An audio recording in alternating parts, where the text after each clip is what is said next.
No. Good afternoon, Mr. Mitchell. I believe that the appeal board has gathered, and I'll turn the meeting over to you, sir.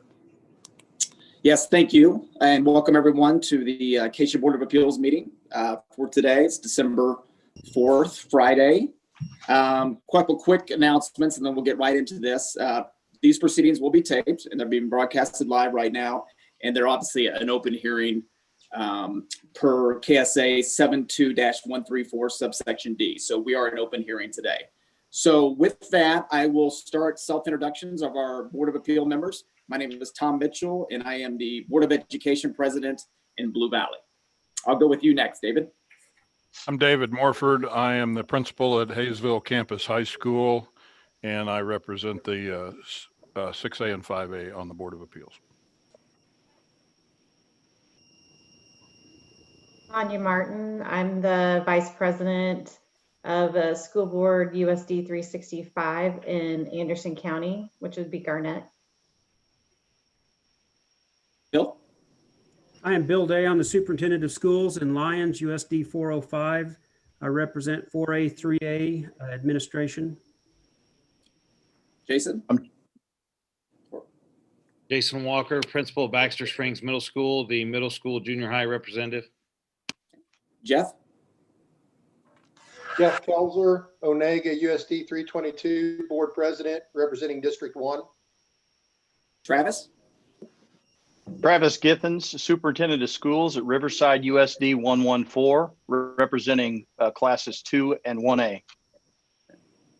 Thank you, Travis. And last, Lori. Hi, I'm Lori Barnes. I am on the school board of Arc City USD 470. Thank you. Okay, Bill, are we on to self-introductions by the spokespersons of each of the three parties speaking, correct? Yes, sir. Okay, and folks, we've allotted 30 minutes, so 10 minutes a group. We've got three different groups. I'll keep a time, but I won't be incredibly firm and stop you in mid-sentence for sure. So I will let you introduce yourselves, and we look forward to hearing your comments. Good morning. My name is Alyssa Boaz, and this is my husband, Chad. We are parents of 3 kids in Erie, a 2A district in Southeast Kansas.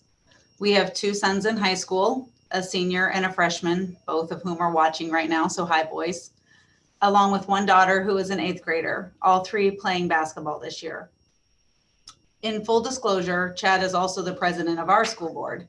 And although he has the support of our principals and superintendent, he is speaking today as a parent. To be clear, we understand these rulings apply to all winter sports, but you will hear us refer to basketball because that's what we are most familiar with.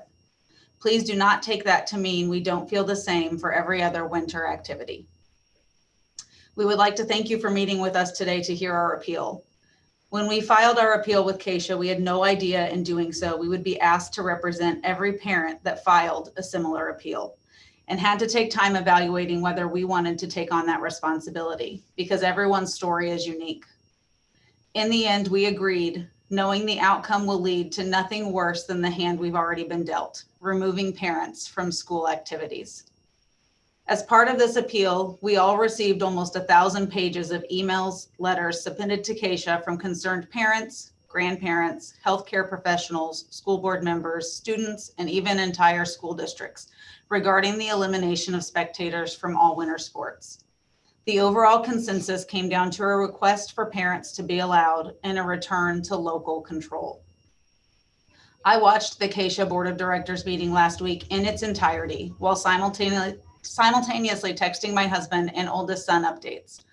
I was relieved as item 10 passed 70-7 to allow attendance to be mandated essentially by social distancing and local control, and celebrated when items 6 and 7 passed, allowing the kids to get their full season. We were, however, shocked when item 8 was amended, essentially eliminating item 10 and banning spectators from December 1st to January 28th. When amended to allow no more than 2 spectators per student participant, the motion failed. And it happened again on item 9 for the middle school, stricter than even the Sports Medicine Advisory Committee and the Executive Board recommended. Prior to last Tuesday's meeting, we, along with I'm sure hundreds of other parents, sent emails to the KSHSAA Board of Director members. Since then, parents as a whole have mobilized again, fighting for the ability to watch our children play and to do it safely and responsibly. In my first email, I wrote, what I would implore of you is that you stop considering one-size-fits-all solutions. That should be rule number one when it comes to making any school-related decision. The sizes and needs of schools and communities in this state simply are not the same. And that's where we are again, asking you to allow local school administrators, school boards, and health officials, people with boots on the ground, to determine how to safely get parents in and to decide the best course of action for each individual school. We fully understand that operating a school during a pandemic is difficult, but it's a difficult time for a lot of people. We also don't want to ask for anything that will promote the spread of the virus. That being said, there is currently no evidence that shows sitting in a school gymnasium with a mask separated from others outside your family group is more dangerous than a hair appointment, eating in a restaurant, shopping for groceries, or going to church. It is commonly accepted science nationwide, including the current Kansas governor's administration, that wearing a mask and social distancing greatly reduces risk of spreading and/or contracting COVID-19. Unless KSHSAA has data disputing that social distancing and masks are not effective, then it is simply ignoring commonly accepted science and punishing the participants and families of Kansas students. We've heard from parents of athletes with special needs, kids who thrive off the roar of the crowd, and some who need parent supervision between games and matches. We've heard from parents with serious concerns for their students with underlying health conditions that range from previous injury and concussions to serious heart conditions, food allergies, diabetes, asthma, epilepsy. While coaches should be trained and aware of these situations, their job is to coach.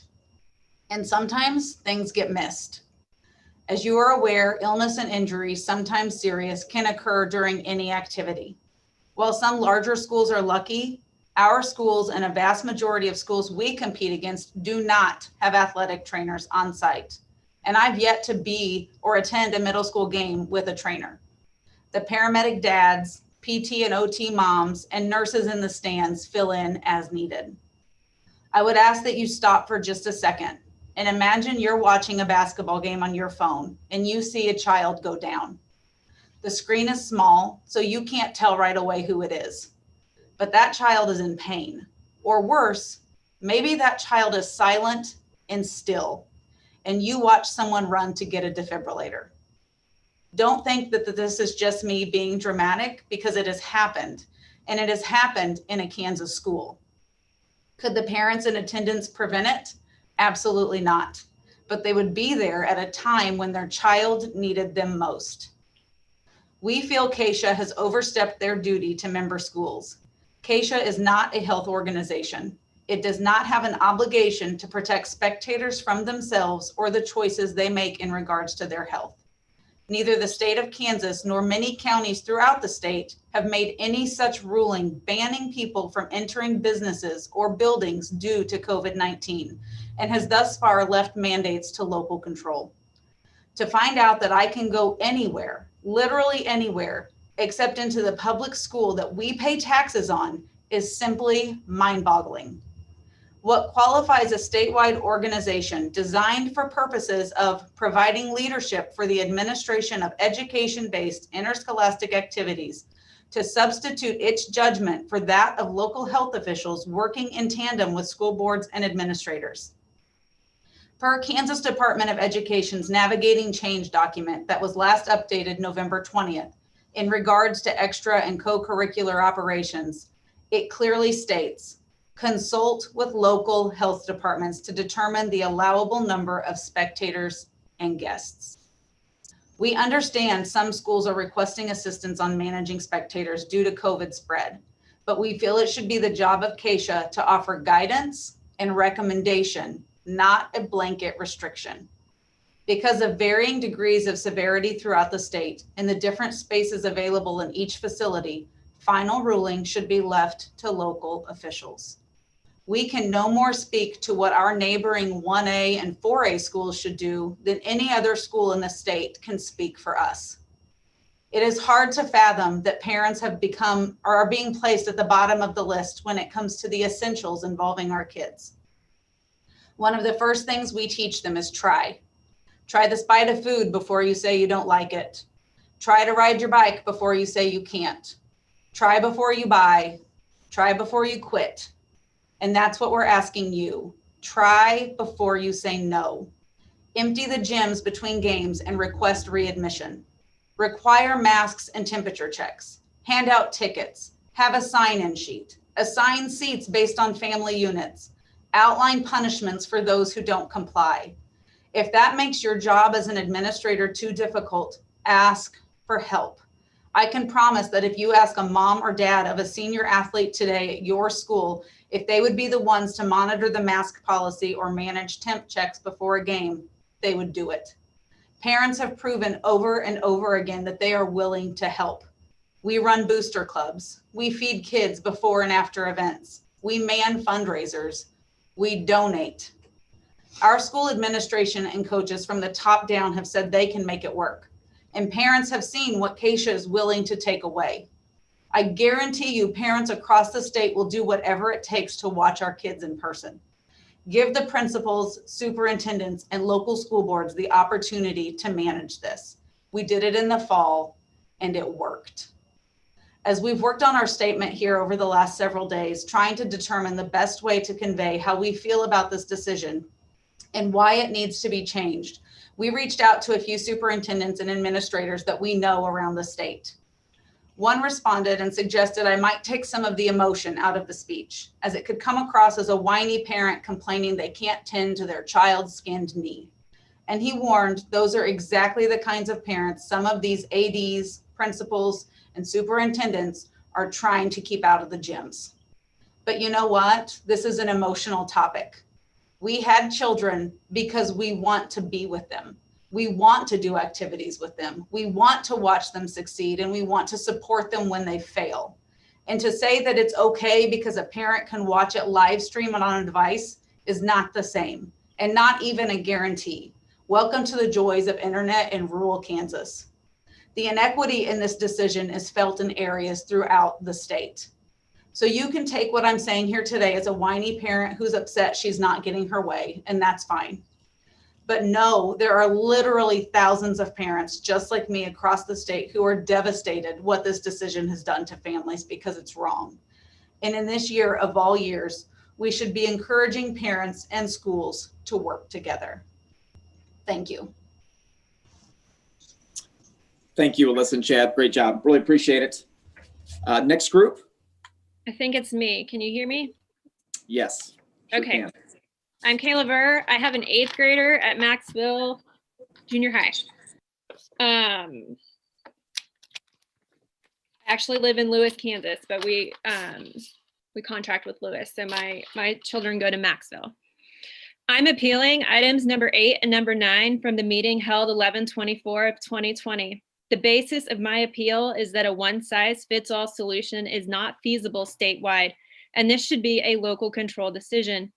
In my review of 905 pages of appeals and a fair amount of research, it seems this issue should be up to local control and handled by the individual school boards, as most have already done ahead of KSHSAA's ruling.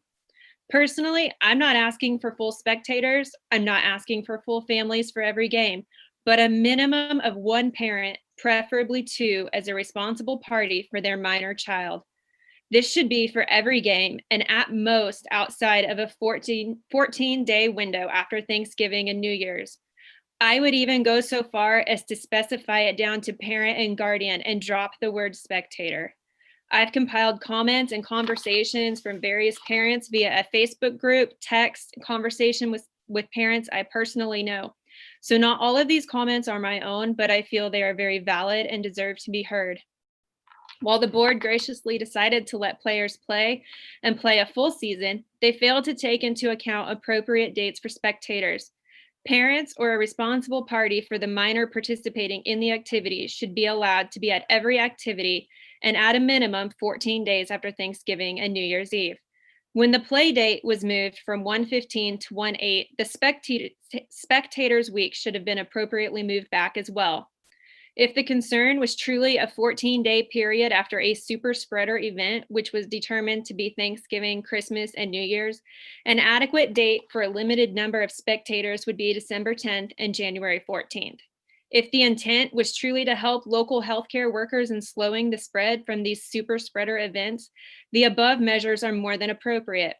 I was disappointed to see members voting so they could pass the buck that it's a KSHSAA ruling because they don't want to do their job enforcing the rules, and it's simply easier with a statewide ban. I felt some members of the board lost their objectivity to KSHSAA as a board member and got too personal in the way they voted. I know it's not a fun job. I know it's a difficult conversation to have with a parent who won't follow the rules.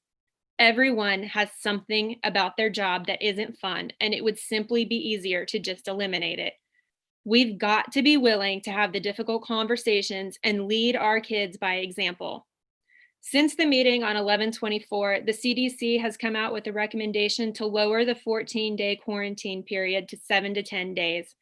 The director of the CDC has doubled down on his comments that schools are the safest place for these kids, namely because the safety measures are under their control. Hand washing, spacing, masking, everything is monitored. Obviously, this would be the same with 1 or 2 parents in the stands. This would change those above mentioned dates to December 7th and January 11th. Now to get into the weight of liability on the coaches and admin's shoulders the board has just dumped on them. No coach wants to be responsible for a player's medical care and choices that are made. I know not every kid has a parent in the stands, but now you've just dumped the entire team on that coach as if they don't have enough to worry about helping us trying to raise good humans. These kids need their parents. All kids need a parent. The coaches need a responsible party. For years, the schools and coaches in small communities beg for more parent involvement and volunteers, and you've just slammed the door in their face. It has been brought up by many that parents aren't at practices in case of injury, and the coaches handle that just fine. Don't get me wrong, I have full faith in my coaches, and truly, I am personally not worried. I am within a short drive to get my kid if I had to from a practice injury. The dynamics of a game are completely different than that of practice, and to be honest, most injuries come from aggressiveness and attitudes during competition that aren't present during practice. I had an employee get a call that her child had in fact been injured during practice and needed medical attention. The coach called the parent, and the protocol was the parent came, picked up her child from practice, and took him to the ER for stitches and x-rays. What do you expect coaches to do when they are 2, 3, 4 hours away from home? Last year, there was a stomach virus going around. My 7th grader had it for about 12 hours. You should know my 7th grader has acid reflux and he randomly vomits. He had been 23 and a half hours vomit free, and I was planning on sending him to school the next day when he threw up again. Likely not from the virus, but I kept him home an extra day just to be safe. He had a lovely 48 hours of video games and snacking, but it wasn't worth the risk of getting his teammates sick, sending him back too early. And yes, I felt this way before COVID. By the time he gets to a game an hour and a half away from home, he has been 72 hours vomit free and feeling just fine. He played 2 quarters of C team, 3.5 quarters of B team, and was checking into the game when he panically looked at me and coach because I was keeping stats. I instantly knew we were about to have vomit. I spotted a trash can, I pointed, and he sprinted. I panicked. We once again had another stomach virus, so I shipped him to the locker room to get his stuff, passed the stat book to someone else, and got him out of there as fast as possible so he didn't get anyone else sick. 20 minutes later, he was begging to eat and was just fine. He just had one of his bouts of vomit. Did I want to bring him home in my car, possibly vomiting the whole way home? Sure didn't, but that's my job as a parent. Parental responsibility is not something the majority of parents take lightly. The basics of parental responsibility include providing an environment that is safe, free from physical, sexual, and emotional abuse. Provide your child with basic needs, water, food, shelter, medical care as needed, and medicine, clothing that is appropriate for weather conditions. Provide your child with morals and values and self-esteem needs, and ensure your child is receiving an education. In a day and time where more and more child actors and athletes are coming forward about misconduct and abuse they suffered at the hands of managers, producers, directors, even coaches, when other adults were present, but their parents were not, you would think parents would be mandatory, not just encouraged. In my personal experience as a Boy Scout leader, our hands are tied without parent involvement. And in the small towns of Western Kansas where I live, it requires nearly full parent involvement to just have a Boy Scout meeting. Our minor children cannot do anything without a legal guardian present until they get to the public school. Simply having parents present creates multiple layers of protection for our coaches and admins from false accusations, which are equally as prevalent, in my opinion. We have kids out on our courts as young as 11 years old. They've got to have a parent present. I understand and agree with slowing the spread, masking, and limited spectators, but this should be at the local level on a whole. If we are masking and masking works, why is this even an issue? Anyone who wants a broad, complete exemption isn't suited for the job they're in because they don't want to face their peers or make a decision. There is no way the biggest and newest facility with 2 gyms in an entire league is actually concerned with social distancing 50 parents. They just don't want to enforce, and that is sad for the kids and parents who get them there day in and day out. As was said multiple times, this isn't a student issue, this is an adult issue. Therefore, let the adults make their own choices since they are adults. We know the rules, we know the risks. Since KSHSAA's ruling, I have seen restaurants advertising for parents to come watch the live stream game at their establishment. Parents are congregating at a place close to the school to watch the live stream together and be as near as possible in case of injury. None of this is accomplishing the intention of not having parents congregate, and now no one is monitoring distancing or masking. I have 3 proposed solutions. Obviously, first, I would recommend removing items 8 and 9 and putting the control back in the hands of the local school boards, county commissioners, and county health officials in accordance with House Bill number 2016 that was passed in June of 2020, putting the control of response to COVID-19 back in the hands of local governments. Or amending items 8 and 9 to include up to 2 to 4 parents or guardians, at a minimum 1 parent for every activity their minor child participates in. Or amending items 8 and 9 to include up to 2 to 4 parents or guardians, at a minimum 1 for activities from December 7th through the 23rd and January 11th through the 28th. I think the above options are more than specific enough for KSHSAA's end. How it is enforced should be handled by the individual school districts and leagues. I know not every family has the same number of parents and guardians per student.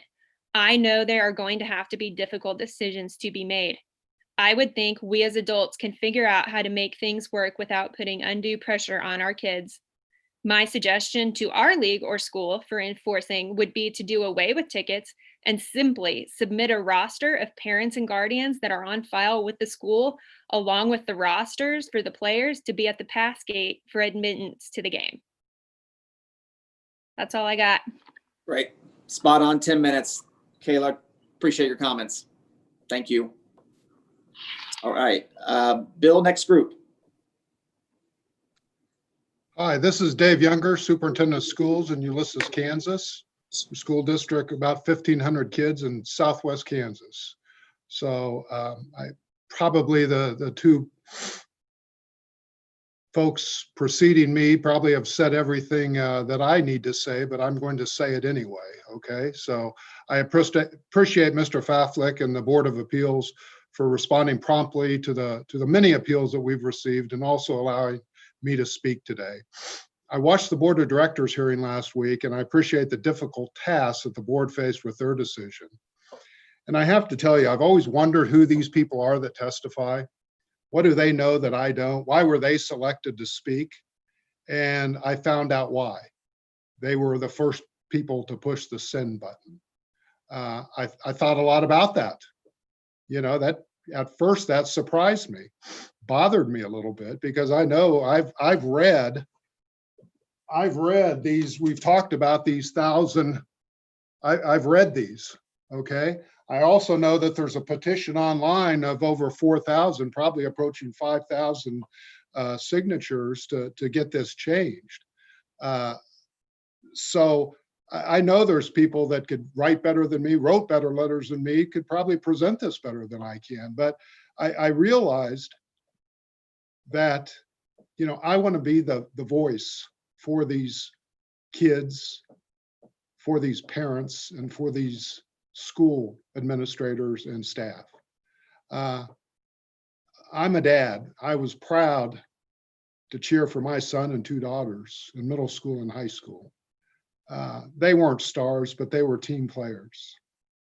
And I can't imagine under any circumstances not being able to watch them play. I do have to be fair, and in this stack, there are a few, very few, but there are some that say, don't change, okay? You've seen that, you've read those, but I, you know, just to be fair, I want to say that. We believe, and I say we again, I approach this as I wrote this on behalf of the USD 214 Board of Education, shared it with our GWAC superintendents. They got on board on Monday. So I might, you know, we believe that school districts should be allowed to make these decisions. You know, March 2020 brought a new change in education for us. Totally different, something, you know, those of us that have been in it for a long, we've never experienced. And we followed the guidance from KSD, from the Navigating Change document that was created from thousands of teachers across the state. We followed that. And I think we also followed something that you know, my father would say was common sense. We looked at the whole picture of this. We were told to work with the county health departments. Every step of the way, we have worked with our county health department. We've pivoted when we needed to. And let me give you an example of that. In early the year, in a 20-day span, we had 457 close contact quarantines. Now, like I said, we're a school district of about 1,500 kids.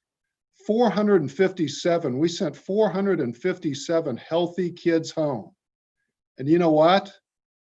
14 days later, those healthy kids and staff members came back. Not a single one of them tested positive, had any symptoms. We took that information to our county health department and the chief medical officer, and they agreed with us. They said, this has to change. We can fix that. And so we did. And we haven't had anywhere near those numbers since then. We are full in person, and we've continued to be since the first day, but we're prepared to change if we need to. Our Board of Education has already discussed about limiting access to the winter activities. We felt like we needed to. We've already done that, already prepared to make those changes. That's a local decision. We were ready to do that. I do have to say that again, with the health department, they've completely supported this. I had a text right before this meeting from our county health person, and she said, Dave, we support you on this. Absolutely support. So what are we doing? We're limiting spectators. That's what we want to do. We want to limit spectators. We're insisting on masks. Every day we're wearing masks in school. Every day, everybody. We're cleaning, we're social distancing. We're doing everything that was asked of us. We did it in football, volleyball, and cross country. We can do it this winter. The second point I'd like to bring up is the pre-existing health conditions. You know, to me, this is a no-brainer. Out here, and I told you we were in Southwest Kansas. Our closest game is 30 miles away in Hugoton. Next week, we travel to Russell, Kansas, which is 4 hours away. 4 hours away. I had parents in my office Monday morning, and their child is a type 1 diabetic, has been since he was 3.5 years old. He manages it well. He manages it well, but his parents want to be there. There have been issues before, and his parents want to be there for that. They will travel to Russell, 4 hours away, watch the game in the car, streaming if it works, and then follow the bus home, just so they're there if needed. You know, and she told me, she said, Dave, the coach doesn't know what we do before the games. He doesn't know the blood sugars that we check or what happens, potentially can happen 3 hours after the game. when Lance could crash. He doesn't know that. I don't expect him to know that. I'm his mom. We need to be able to do this. Wrestling injuries. If you've been around, you know wrestling. It's a very physical sport. There's not a time, I haven't been to a wrestling match where a kid hasn't got hurt, sometimes taken out to the hospital. That's why the EMTs are there, the ambulances. We had a situation in Ulysses last night. It was so odd, middle school wrestling tournament. We had, I know 3 administrators, including myself, the superintendent from Scott City, had to go down because a kid hurt his elbow and possibly having to take him to the hospital. His parents weren't there, would have been there, but they weren't there, couldn't be there. And got the parents on the line, and they decided it wasn't necessary. But the boy was upset. He wanted his mom and dad to help him. He wanted that.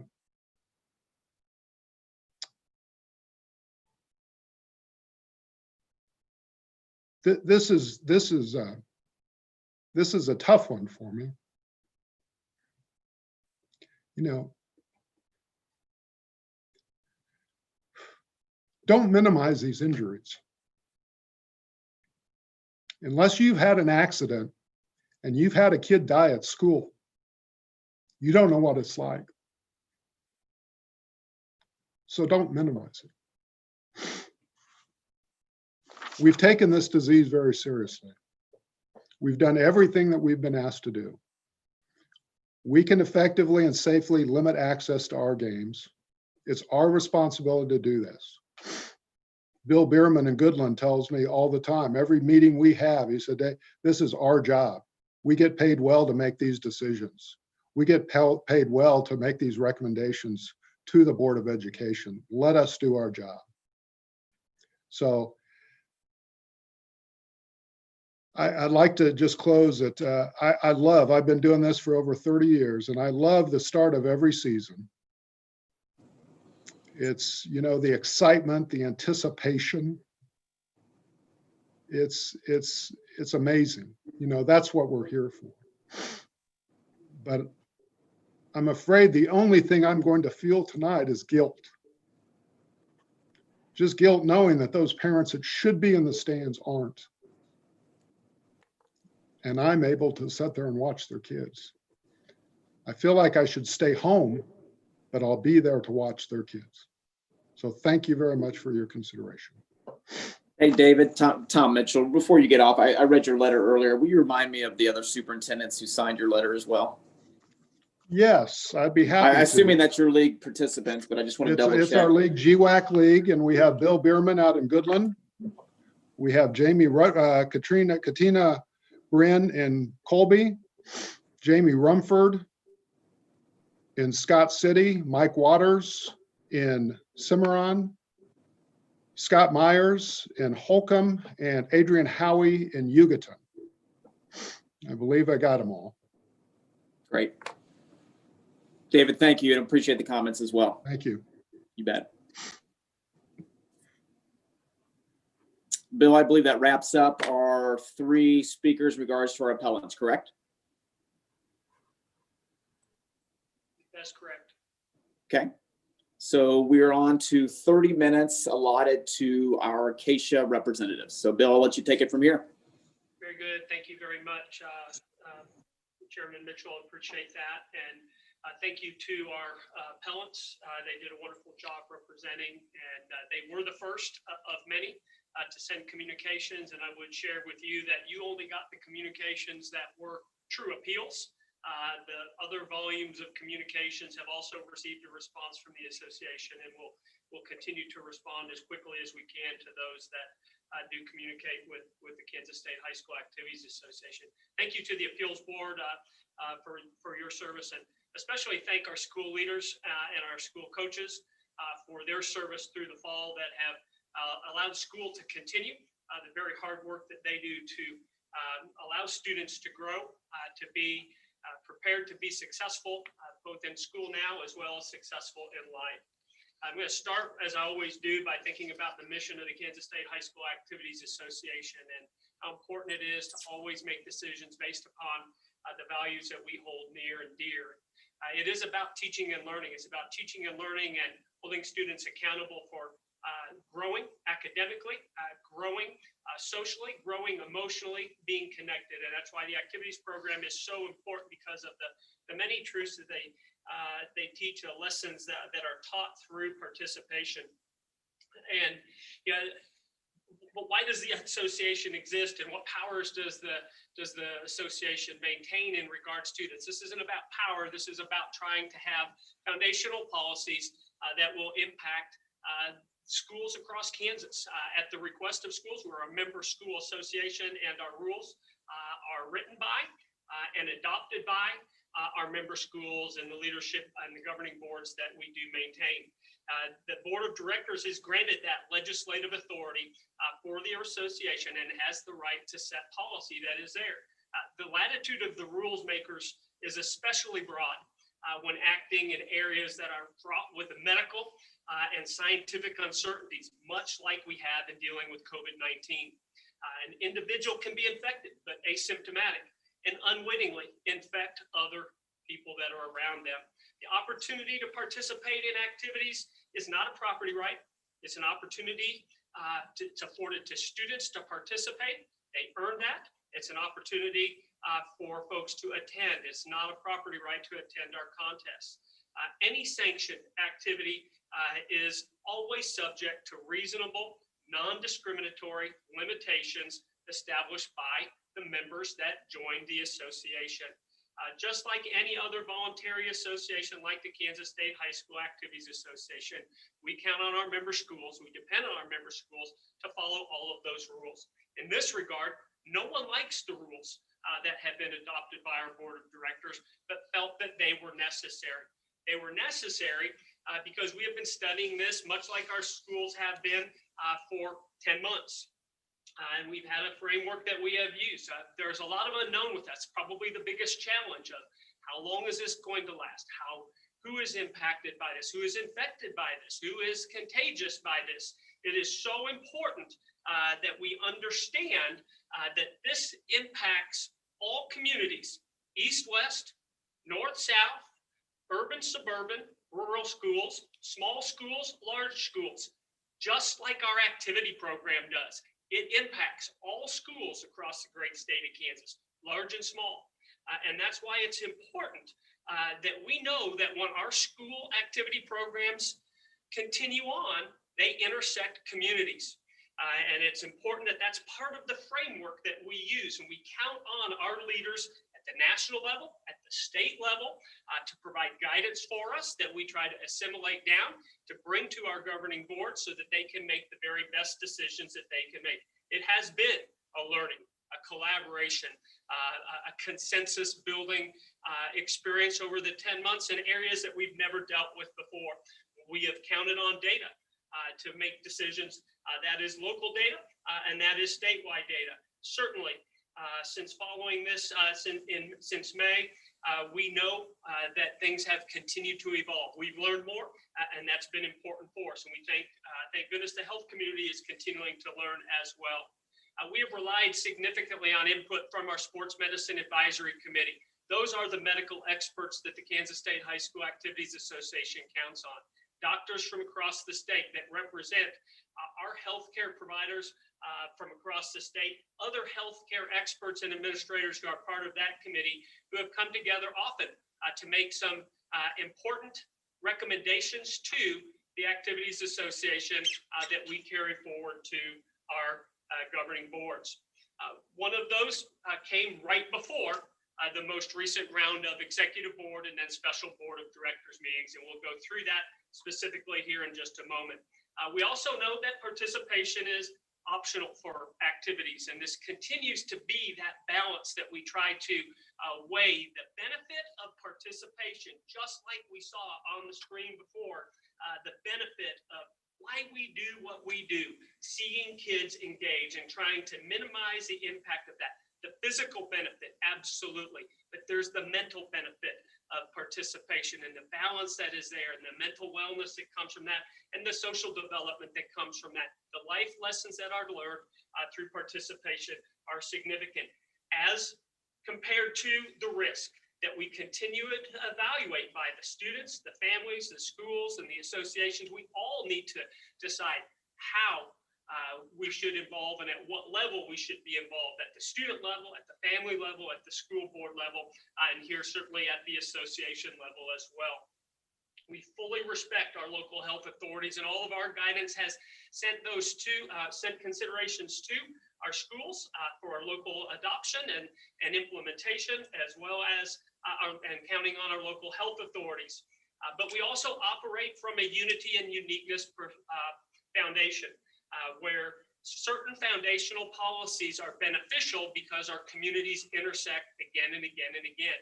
And when administrators come to us and say, it would be beneficial to carry forward with some policies that will allow us to move forward in a safer environment, we're going to listen and we're going to respond appropriately. All of our activities have specific considerations as well that evaluate the risk of participation, whether it be an indoor activity, and as we are in the winter season, or our outdoor activities. Primarily, that's all we had in the fall. The volleyball was completed through the fall season into the state tournament. So we're very pleased with that because of the protocols that were in place. But those other factors of size of venue, the type of competition, the support that's needed for that event to continue is so important.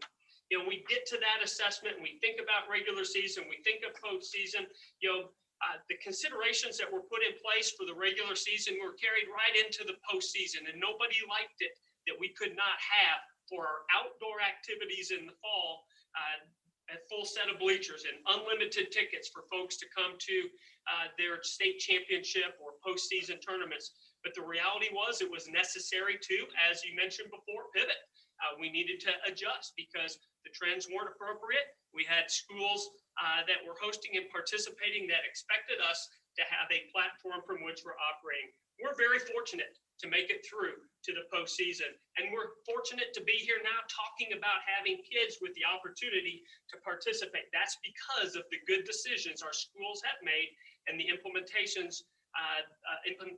of the protocols and considerations that have been provided. Good decisions by school leaders, but we're not out of the woods and we're not headed the right direction because we're not moving with fidelity in some of those categories. And that is where our Sports Medicine Advisory Committee has come in. We had a special meeting on November 18th, and during that meeting, we talked about a lot of things, and much like the meeting immediately prior to the beginning of the fall season, prior to the beginning of the winter season, both early on, when middle schools were preparing to begin in early October, and then towards the end of October and into November, as the high schools were preparing to begin their winter activities, we talked to our Sports Medicine Advisory, and during that period of time, we saw a significant trend in the deterioration of Kansas health, and we'll share some of that data as we move forward.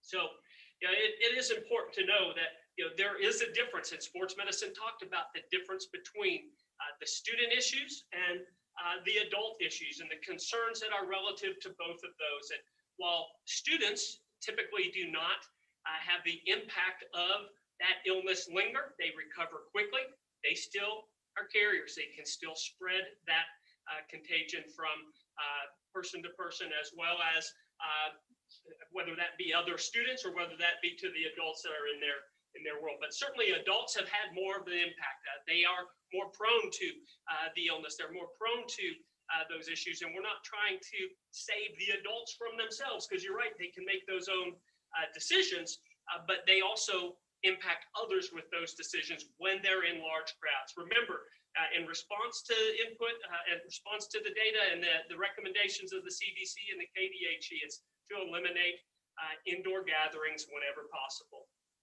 One of the significant concerns of the Sports Medicine Advisory Committee, and I think healthcare providers across the state of Kansas, from the KDHE to the local health authorities and to those that run healthcare facilities, is the burden that is currently being encountered and borne by those healthcare facilities.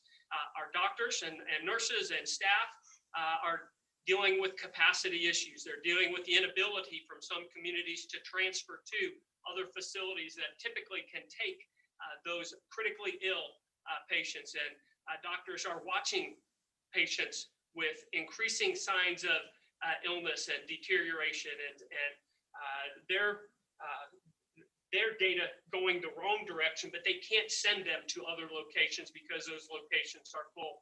We don't have access to hospital beds in some areas because of the crisis of COVID-19 taking those facilities. So a heart attack, a cardiac issue, a cancer patient, and other critical issues may not get the consideration, may not get the attention that they need because of the capacity issue that we're facing.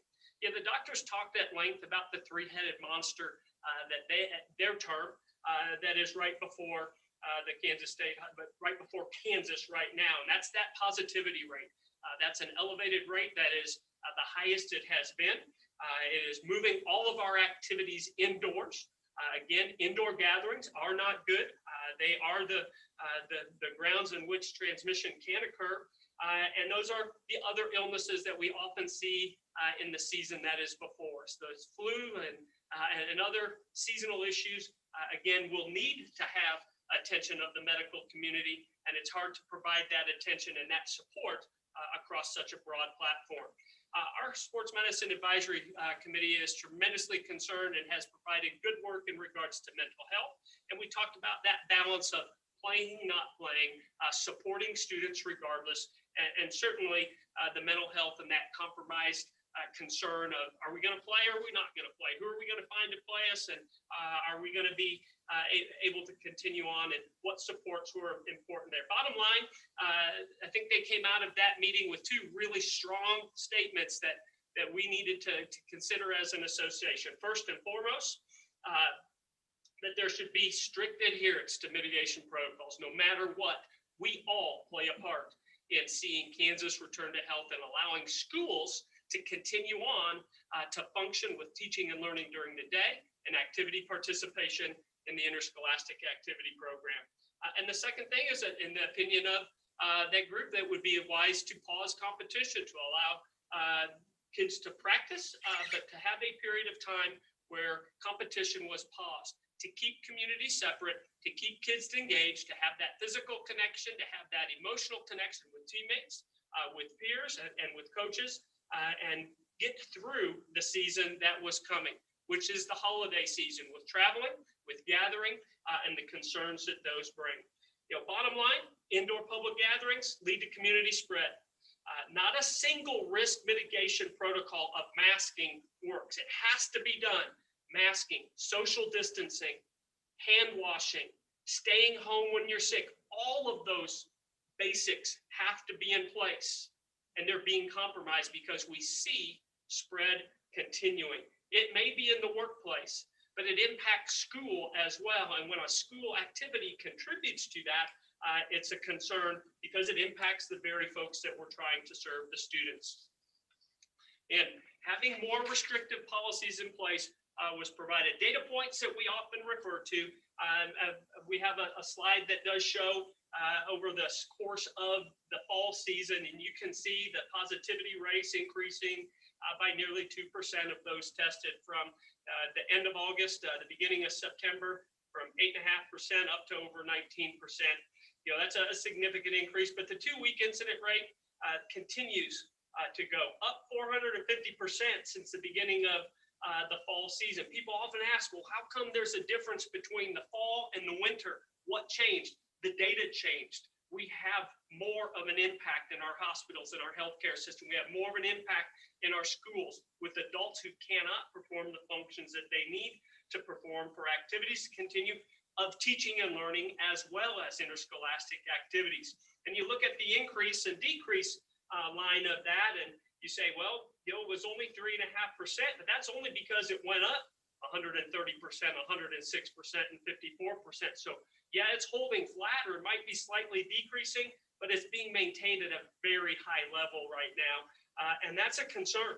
And that's a concern because we're continuing to be at that capacity level. How much more can we take and still be able to move forward? So the goal of the board was to reduce admission, to have healthy schools. We want to have healthy schools, and they felt as if a way to do that would be to allow kids to stay engaged, first and foremost. Decisions they made at the meeting on November 24th, allow kids to be engaged academically. The decisions they made give them the best chance to have school as normal. In some places, school continues to be face-to-face instruction. In other places, they're in and out of the hybrid or the remote learning opportunity that is a part of that navigating change expectation across the state. It also allows them to stay engaged in activities whenever it's appropriate to do so, and teams aren't into quarantine because we're reducing the transmission, because the incident rate will be impacted with actions like limiting fans or not having fans in attendance. It provides a very strong likelihood that we're going to be able to make it through the winter season.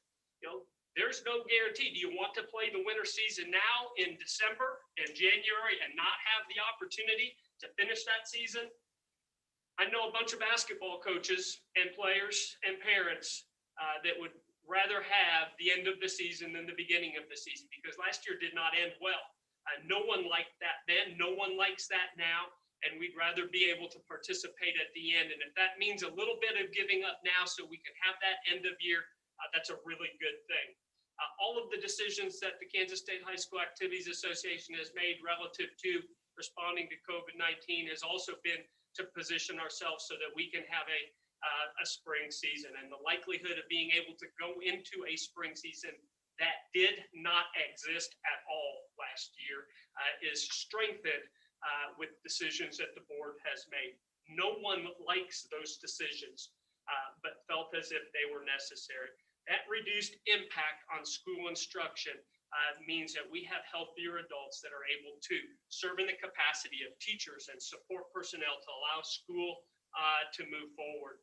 So it really is a significant concern. And I'm concerned, as all of our speakers have been, about how do we deal with students who are injured and are part of an accident that occurs in a contest. But the reality of it is, that's a concern that no one takes lightly. And just as Superintendent Younger shared, there's nothing more heart-wrenching than a student who is critically injured. And as he has experienced, I have experienced, it is no fun. And no one wants to be in that position. But the reality of it is those injuries and accidents occur during the school day. Those injuries and accidents occur at practice every day.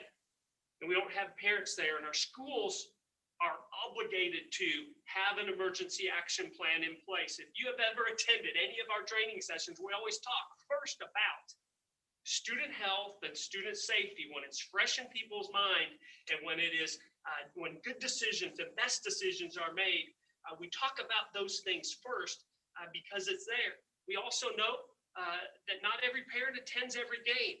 We've got exceptional parents that have sent correspondences and are part of our session today who are at every contest.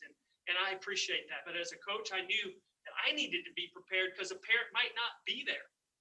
And as a dad, I wanted to be there too. But if I wasn't there, I knew that the coach knew what the concerns were for the kids of my children as they participated. Those emergency action plans address those crisis needs, those chronic needs that we know are part of participants in the Kansas Interscholastic Activity Problems. Our risk mitigation starts with making sure,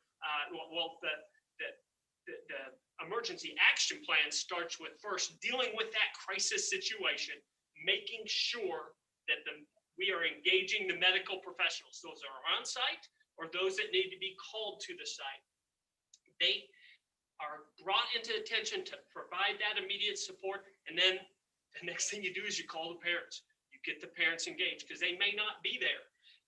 Certainly risk mitigation and all the protocols begin through an evaluation of the pre-participation physical exam that every student has to submit, a review of that by those stakeholders, coaches, athletic support personnel, administrators, school nurses. You might not have a certified athletic trainer at a contest or at practice, but you have a coach who has knowledge of that student that is participating.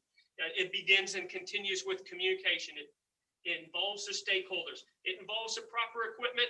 It involves the proper training and professional development. We have had students that have benefited, and we've had fans that have benefited from the fact that we have every coach, every sponsor trained with CPR and AED as action taken by our board of directors just over a year ago. But it also is with being attentive, and our coaches need to know what are those warning signals. And if I had a concern as a parent, and I know our parents have done this regularly, they would share and make sure that those that were responsible for kids during this school day, as well as in the after school and interscholastic activity program, would be prepared to address those needs. You know, we don't see this as a one size fits all. There's still unity and uniqueness. It is a foundational policy, though it is very significant. Our board looked at turning down the dial or turning off the dial. Turning it off would be we would have no activities, and no one had the appetite for that. But because of the seriousness of this and the desire to have kids in school and learning and in activities and benefiting and growing, turning it down significantly was an important step that they made. So again, not popular. We understand that, but leaders don't make popular decisions. They make decisions that are rooted in the science, rooted in best practice, and the advice of those that have that learning that is important. That's why those experts that we count on will continue to provide that advice. Those local, state, and national experts are there for us to count on. So I appreciate the opportunity to share with you the considerations that the board of directors had before them as they had their deliberations. That meeting was conducted just over, well, exactly a week ago. And we're trying to move as quickly as we can through this process. So thank you for the opportunity to bring this to you now. And certainly, you know, this is a step in the process, the appeal process. And I know that Chairman Mitchell has probably already provided that for you, that we have already called a special board of directors meeting for next Tuesday at 1 o'clock in the afternoon to take any recommendation that this board would provide for their consideration. So Chairman Mitchell, thank you for the opportunity to share on behalf of the board. Great. Thank you, Bill. Very thorough and much appreciated from the appeals and everybody listening online as well. We'll move on to opportunity for appeal board members to ask questions of each other or participants in the hearing. No cross-examination will be allowed between the appellants and the KSHSAA staff. All remarks are to be directed to this board, if you will, coming from the group that spoke earlier. So I will open it up to questions from appeal board members. I'm not going to go down the line and pick each one, but if somebody wants to begin with a few questions after hearing what we have for the last hour, please go. Chairman Mitchell. Thank you, Bill. I would like to ask Mr. Younger, and I think I know the answer already, but did the GWAC, were they one of the 26 negative votes on number 8? You're muted, sir. Yes, I believe that's correct. They were one of the no votes.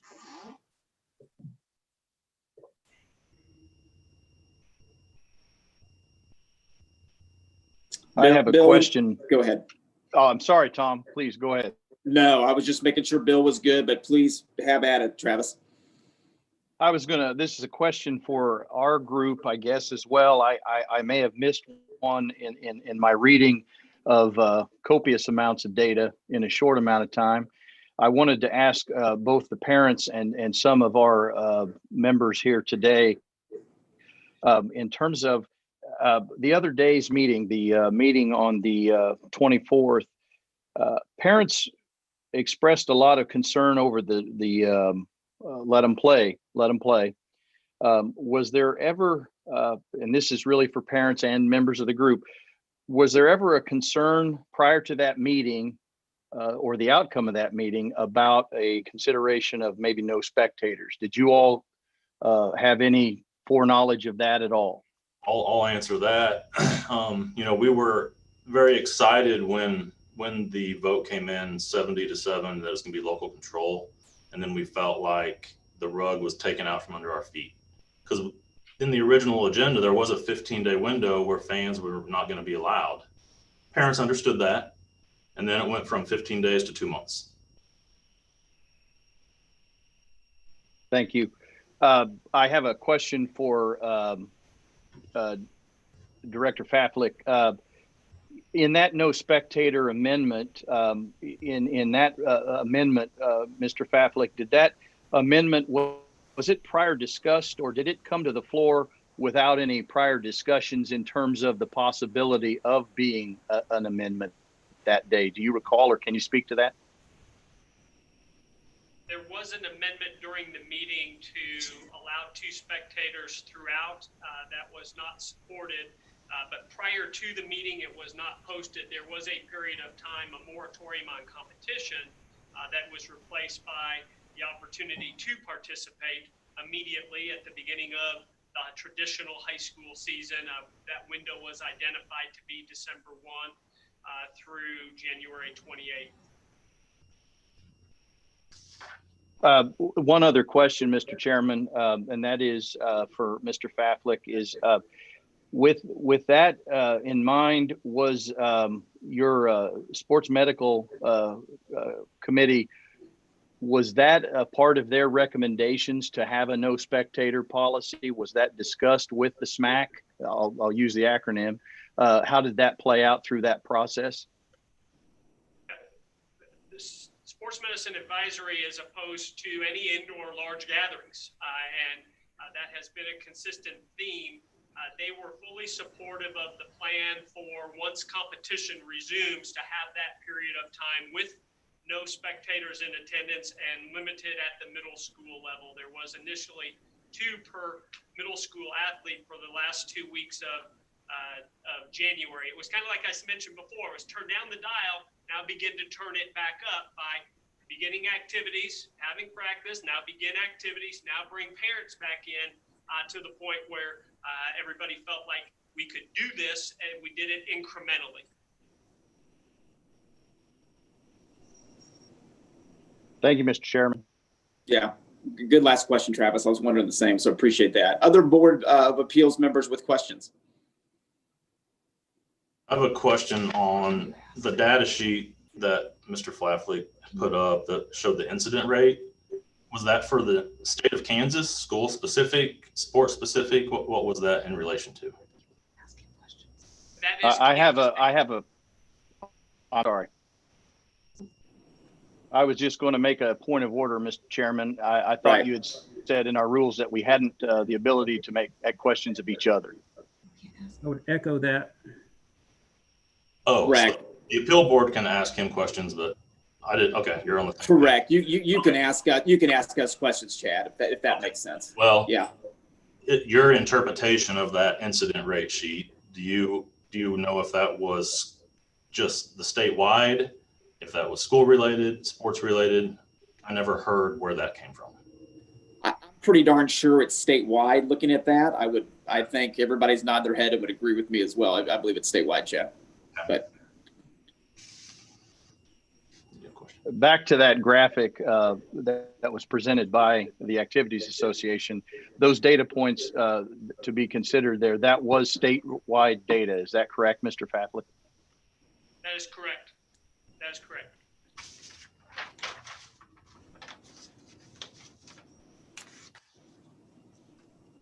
Bill, Tom Mitchell here. Have you heard any thoughts from whether it's referees or teachers or other folks in regards to working games if we had or allowing parents or more fans in the stands? And I'm sure plenty of parents would volunteer to work the table or the gate and tickets and things like that. But any hesitancy from any districts in regards to that if we allowed fans? Well, we have heard from officials that have worked last night and that felt as if the game was, probably the freest. The kids played freely without, looking over their shoulder. They were playing together, having fun. I know we have officials that have expressed concern historically of having large indoor gatherings and being part of that and whether they may continue to work or not. I don't have a number for you in that regard, but that certainly has been something that has been expressed. I have not heard specifically relative to table workers and event staff in that regard. Again, an emptier gym is more conducive to someone that has historically done that, that might be a veteran teacher or support person to come. But if there's a large crowd, and I don't know, we have not heard from them in that regard, though. Thank you. Mr. Mitchell, could I respond to what you asked? Yes, you can respond. We actually hosted our scrimmage for our boys and girls teams just this week, and parents only were allowed in the gymnasium, and they had KSHSAA officials on hand to kind of give them a practice game before the season started as well. And because it was a small group of us, we were kind of joking around with them about how quiet it was going to be in the stands. We know there are some parents who get a little out of control of games. We're not going to deny that that happens. But he actually turned around and said, he goes, I hate this. I wish that there were people in the stands. And we talked to our coaches because we wanted their perspective as well, because they also hear from the parents who are willing to complain.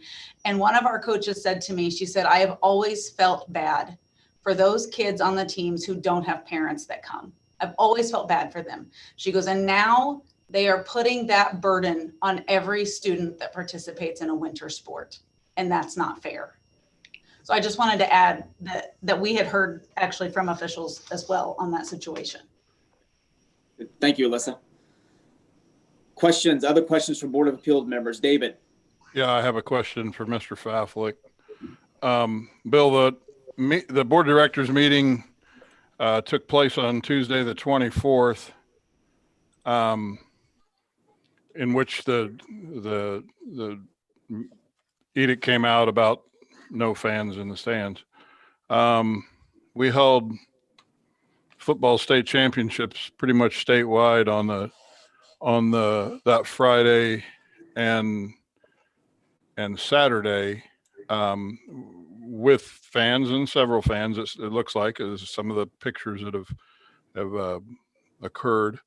Did the Activity Association have any conversation about affecting the fall state championships because of the edict on? I mean, or was there concern about fans by the state association because of the decision made on the 24th? And what conversation took place and basically allowed those to continue with that kind of a edict? Great question. I appreciate that, Mr. Morford. Yes, the Activities Association has had that very specific question.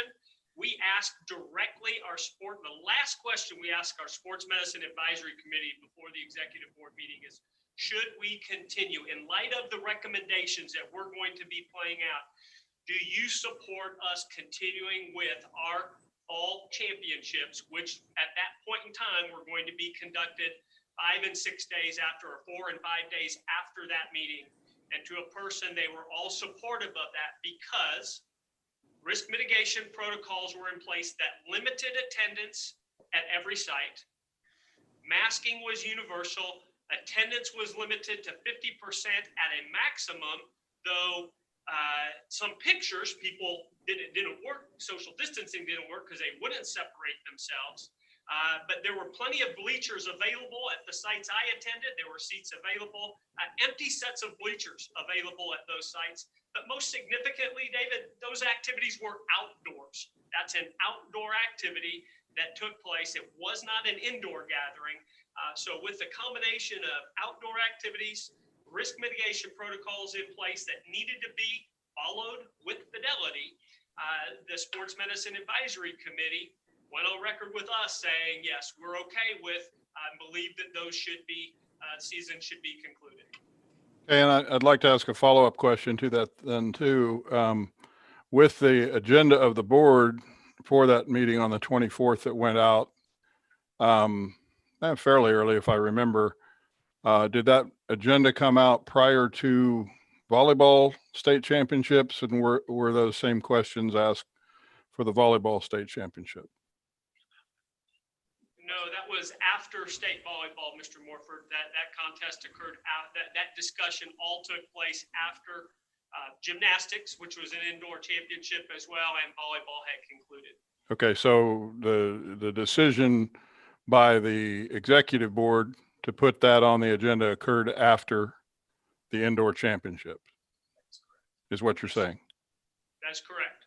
Okay, thank you for clarification. And David, you're asking the agenda, not the vote from last Tuesday. You're asking whether the agenda came out prior to the volleyball state championship, correct? That is correct.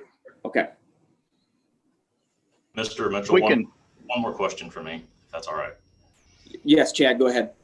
So my question is to you or anyone else on the board. I believe it was you that asked Mr. Flaflick about the games last night. And in your opinion, did his answer have anything to do with safety?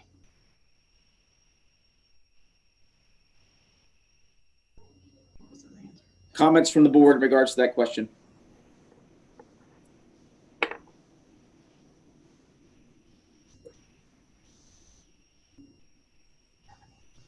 Anyone? I can repeat some of his answer if you don't remember. It had to do with how great of an atmosphere it was because parents and spectators were not there. That is not what we're about here today for. Bill, following up on the question just asked from Chad, any further comments regards to the safety question per your comments earlier on about games that took place last night in Kansas? Yes, sir. I'd like to respond to that because the second part of that answer was the fact that we have heard from officials that will not work because of their concern. That was a direct answer to the question. What have we heard from officials? Some like the atmosphere, not all. We understand that. It's hard to evaluate that with a data set of one or two. Those are anecdotal situations. In regards to a longer standing question, not about one night, but we have heard from officials over the course of the fall season, preparing for indoor and going through training, they have concerns about being inside and being around large crowds. Will they work? We don't know. Our numbers are down. Is it because of a concern of inside? Is it a concern of age? I can't put it on one of those two factors, but that's what we've heard from officials. That was the second part of the answer. I am sorry to share the anecdotal part. I know better than that. Thank you, Bill. Thank you, Chad, for the question. I'd just like to point out, we're not asking for a large crowd. We're asking for 20 parents. Thank you, Kayla. Kayla, while you're up, any further questions from you or also David? I want to be collaborative here. I want people to be able to voice in during this. I know there's a lot of important decisions coming up, but any further questions or comments from you, Kayla or David, while we're here or during questions? I'd just like to reiterate that just like the refs, everybody has a different opinion. The numbers are different across the state. The in-person versus hybrid is different across the state, and a one-size-fits-all is just not practical. I have another question I'd like to ask. Yes, please. David, please do. Bill, the sports medicine committee, the recommendations came out for that meeting. How often are you, I'm sure you're in contact with them fairly often, but how often are you in contact with them? Because I mean, as I look at things, as I look at today's, data, where our infection rate is actually statewide is the lowest it's been since May the 24th. Just how often, or is it a weekly check? Is it a monthly check? I mean, when did that recommendation come from them that led to the meeting? Have we checked with them again since that time? Just kind of help me with that if you could, please. Yeah, the Sports Medicine Advisory Committee has 2 standing meetings annually, but they have been called regularly to special meetings immediately prior to executive board or board of directors meetings. Is very typical for us to do that. One of the things that we believe is appropriate, and it's hard on schools, but the later you can make decisions, the better, because that's when the data is best. So we do wait to have the best data and the best perspective by waiting until closer to those decision points. But they have been consulted. I do not have the number of actual special meetings that have been conducted since the pandemic began, but we could certainly find that for you. I don't know if I'd have it before the end of the meeting today, but we had a special meeting prior to, as I mentioned, in early October, prior to the traditional start of some of our middle schools participating in basketball and volleyball, or basketball and wrestling, because of the split season at the middle school level. And we wanted to make sure that we got our considerations in front of that group prior to us rolling them out.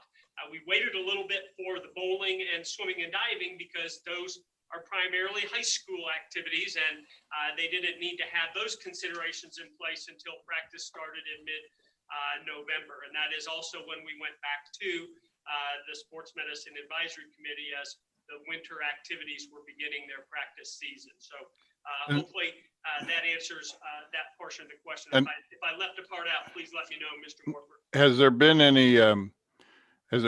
any difference in the response from the sports medicine team over the course of the last 6 months meetings with regard to recommendations?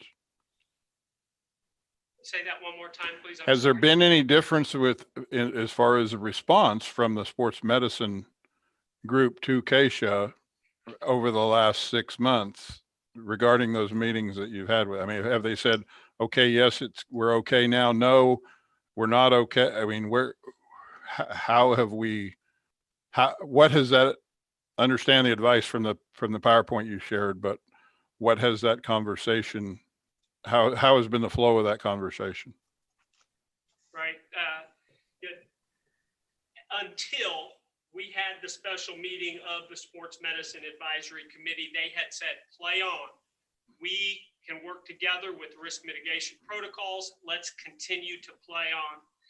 The data changed significantly, as you can see, in early October. And David, I am a math guy, and I simply cannot follow the fact that you believe that the data is in any of those categories is the lowest it's been since May. I'm not sure I'm tracking with you in that regard, sir. So no, not all the data. The infection rate data is what is the category I'm looking at, which are on average, each person in Kansas with COVID is infecting 0.091 other people. Because this number is near 1.0, it means that COVID continues to spread, but in a slow and controlled fashion. I'm just looking at the graph of it. I can certainly share that the site with you that's on. It's on the COVID Act Now site. Sorry. It's on the.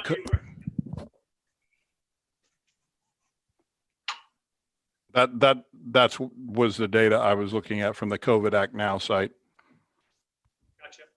And my staff has shared with me that we've had 6 special meetings of the Sports Medicine Advisory Committee to deal with issues relative to COVID.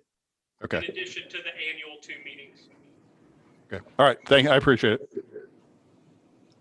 Bill, remind me how many folks are on that the medicine deal. I know one spoke last week at the meeting, and I know you had the graphic earlier with the different folks. Remind me how many people are on there? There are 13. Okay. Mr. Faflick, do you have percentage of the KSHSAA schools that are remote, hybrid, and full in-person across the state?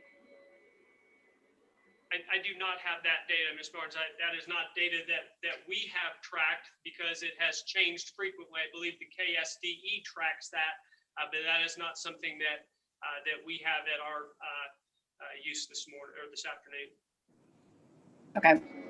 Yeah, Lori, Tom here. If you ever wanted to follow up for that, KASB would have that, and then also KSDE also, and it changes every few days, if you will, depending. Hey, Tom, I do have, if I'm allowed to make a comment, I would like to say something else. Yeah, you are allowed. And just to let you guys know, just so we can plan ahead a little bit, we'll do some more questions and comments here. We'll do a 10-minute final statement from KSHSAA and Bill, and then we'll do a 10-minute final statement that you can have as well, Chad and Alyssa and Kayla and David.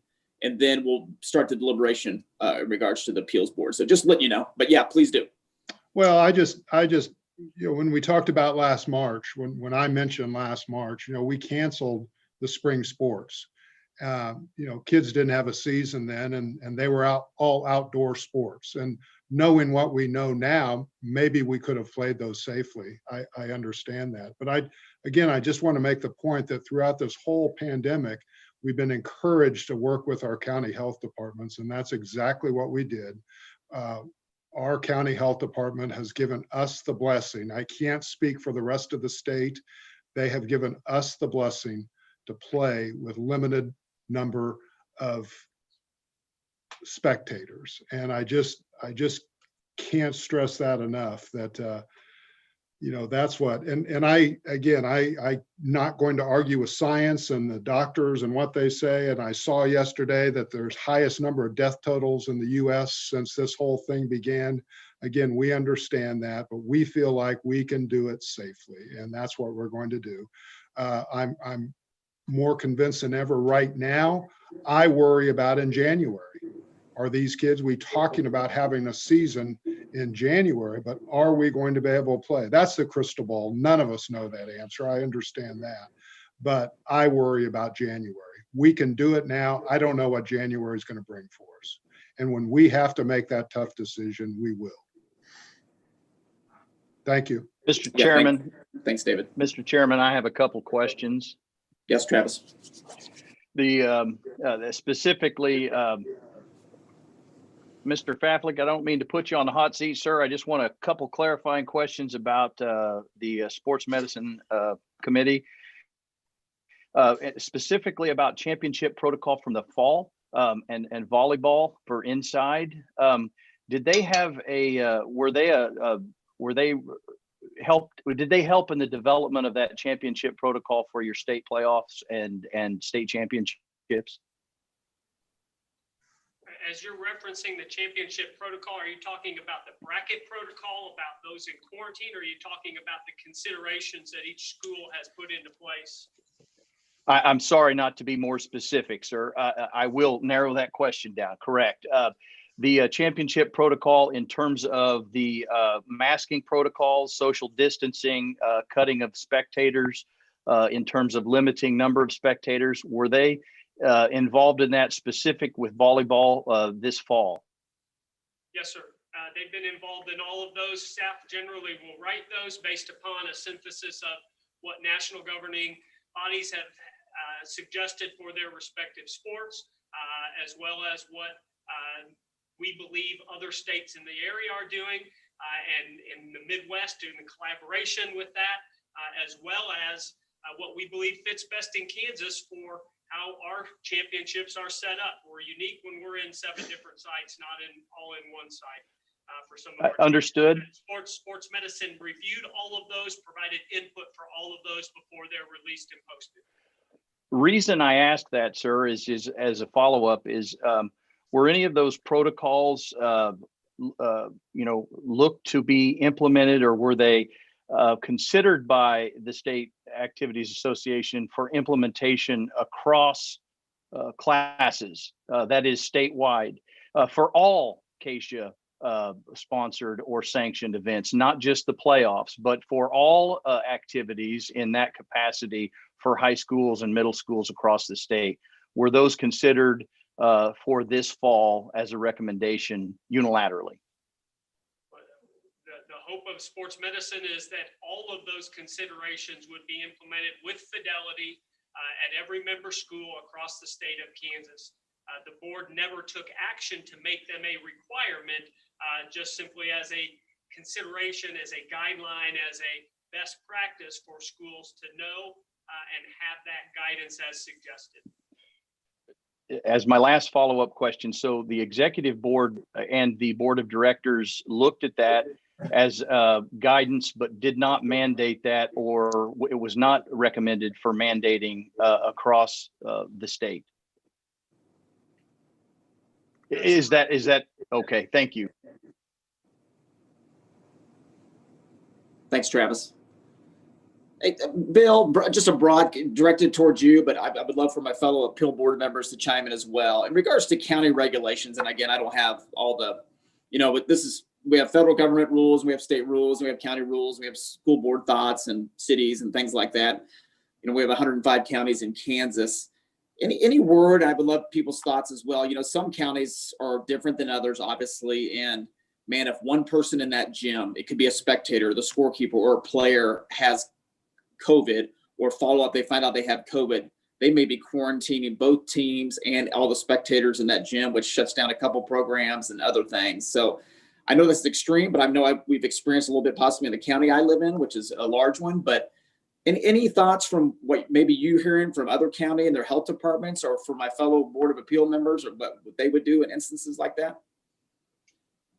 Certainly that's been one of the challenges that we face. And it's one of the challenges because our competitions do not reside only in one school district, community, or county. So they may, when you play against a school in a different county, what is that platform from which you're playing? How are things being conducted? And we have had 105 different responses for that.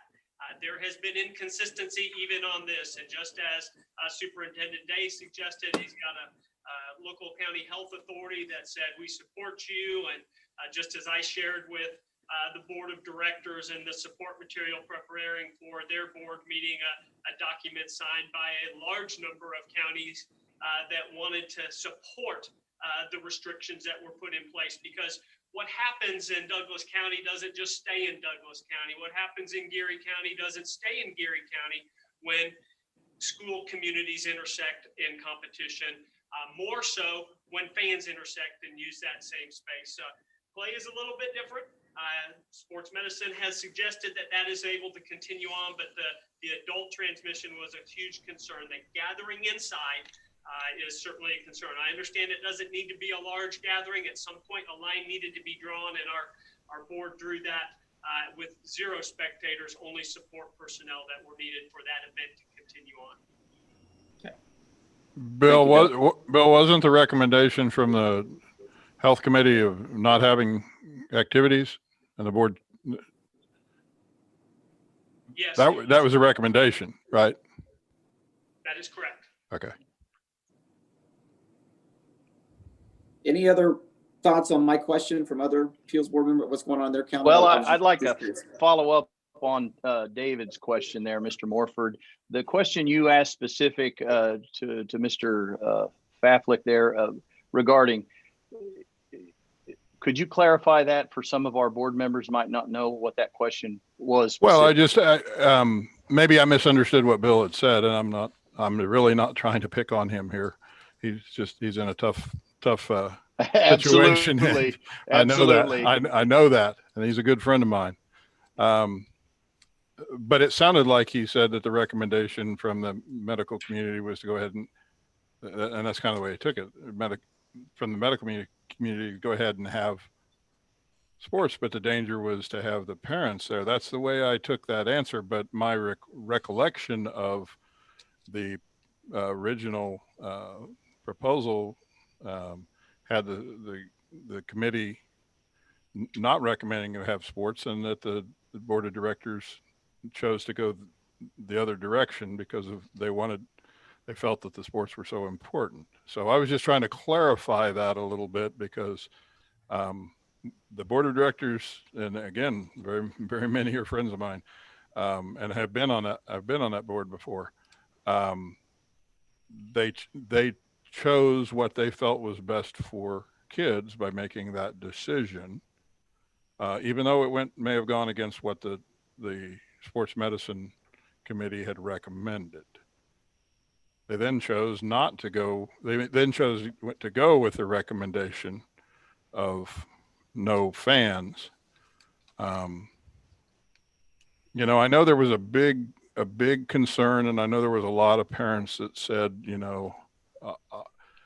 anything to have my kid play, anything to have my kid play. And it's basically 2 different decisions that came down. The decision to have the students play is there, and that's been made. And then the decision to have the parents was made another direction. But I was just trying to clarify, because and my hearing is not the best. So that's why I've got the volume turned all the way up, is that I had thought I had heard Bill say that the recommendation from that medical committee was they could have the athletics. My understanding was it wasn't. I just wanted to clarify that. That's why I asked it. Travis, does that take, yeah, Travis, does that take care of your follow-up? Yeah, it does. Absolutely. I just wanted to follow up with that clarifying. Thank you, David. Bill, if this Board of Appeals sends this back to the board, and I know you have a tentative meeting set up for next Tuesday, it would be just to cover 8 and 9, right? There wouldn't be any changes to the approval already of athletics, rolling in December and competitions and things like this. This would be specific towards 8 and 9 here, correct? That is correct. That is how the agenda will be written. For any other items to be added to the agenda, it must be by 75% of the quorum that is present. We would certainly discourage that because there would not have been the opportunity for that reflection and preparation for the meeting by those 78 board members that will gather to make the final determination in this regard. Okay, thank you. Tom, can I ask a question there? Yes, please. I'm kind of, before when our group made decisions, it was final, but we were pertaining to one student. So I know there's a meeting. So if we vote to take away 8 and 9, then it just automatically goes back to them. I guess I'm a little confused at what we can do and what's our job as the appeals board today.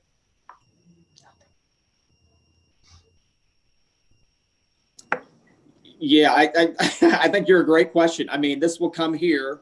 We've got discussion. We've got some great patrons chiming in. We've had passionate folks all over the states, which is great.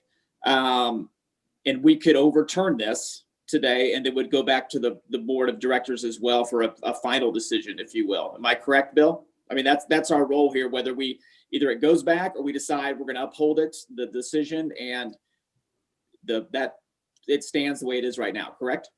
That is correct. And a little perspective on that, I believe, would be appropriate. The previous times the appeal board has met, anytime in my knowledge and my time here at the association is not as long as some of my colleagues and the teammates that I work with, but all of the appeals are relative to student eligibility or forfeitures or those types of things. And they are decisions that are made either by the staff of the association, the executive director of the association, or the executive board. Those are groups of 1 or 8 or 13. Maybe it depends upon the size and year of the executive board. The board of directors has that overarching, and the way the statute is written and the way our handbook is written is that if there is an appeal of a board of directors item, a decision that the board of directors makes. This was not made by staff or the executive board. It was made by the board of directors. Then it goes to the appeal board through this process and goes back to that 78 members. I think that probably the thought is that the 78 that made it own it, and the wisdom of 78 reflects that will of the school, as opposed to, the staff got it wrong. They didn't follow their own protocol, or they made a mistake along the way. And that would be the reason that the appeal process would work on a staff decision. But this is a board of directors decision. That's why it has to go back through that cycle. Mr. Chair. Does that answer your question, Jeff? Yeah, thanks. I'm on, it's like you said, someone on each shoulder. It's tough. So thank you, Bill. I appreciate that. That's a legitimately very good question. I think it's good for us to talk out loud about it so everybody can understand the process. Bill Day, question? Yes, sir. I think we might need to be careful with the term overturn. I don't think the appeal board has the authority to overturn something from the board. We have the authority to turn it back to them, like Mr. Faflick just said. So I think the word overturn might be a little bit confusing. Okay, thank you. Mr. Mitchell, I have one last quick question and comment. Yes, Chad. I have some stuff for a closing, but this was not part of that. So when the board of directors met, not all of them, but I know a lot of them represented multiple districts or leagues. One league. One league, multiple districts. Some of those members went to those leagues to get their opinion on the agenda items and their vote, let's say.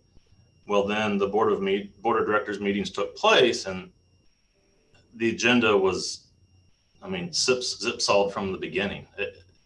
What those board of directors discussed with those league members is totally different than what happened in the board of directors meeting.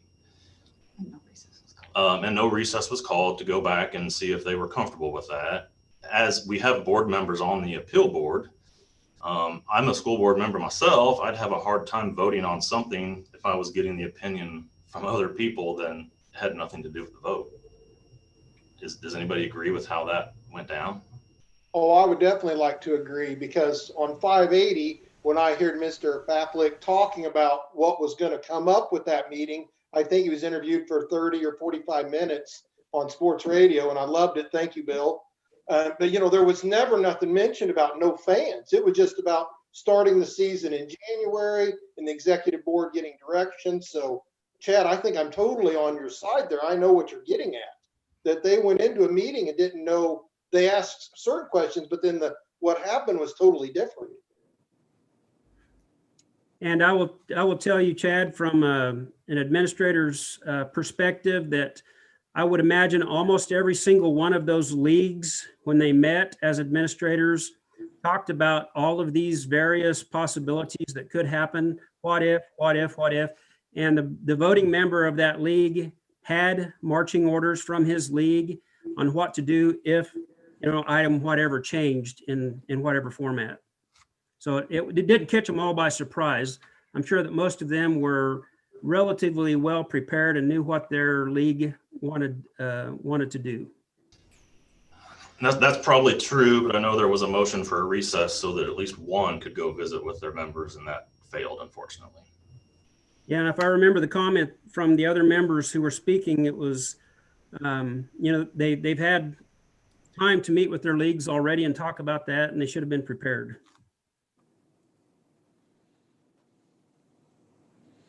Thanks, Chad, and the follow-up answers as well. Other questions from our Board of Appeals at all, amongst ourselves or to Bill? Tom, I do have one question. There was an amendment to item number 8 to allow 2 spectators per student. If we could get the vote on that item, that amendment, if we get the vote on that, I would appreciate it. It was 51 in favor and 23 opposed. I have it right in front of me. So I guess that was kind of a question I had, is the 23 opposed didn't change on the no spectators, but where did the 2 votes go that made that 53 to 23? Were those members, did they abstain, or did they have to leave the meeting? Because the 23 opposed didn't change on the 2 spectators amendment and then the no spectators, but the number of votes went from 51 to 53. 51 voted in favor for 2 spectators per athlete, and then it was amended again to no spectators and 53. So do we have record of where the 2 votes are missing from that? It is my understanding that one of our board members had technical difficulty in the middle of the meeting, literally had a laptop battery die, and she fell out of the meeting, rejoined after she was able to power up again, and another board member had to leave the meeting due to another commitment and did not finish the meeting. And Lori, Tom, I was listened in on that call, and that's exactly what happened. You had to drop off IT, and somebody had to go. No, I listened to. I just wanted to make sure if that's if that happened, or if we had people abstain from the vote. Okay, Tom, again, mine was in reference to number 8. Stacy Reed from Burlington proposed the amendment.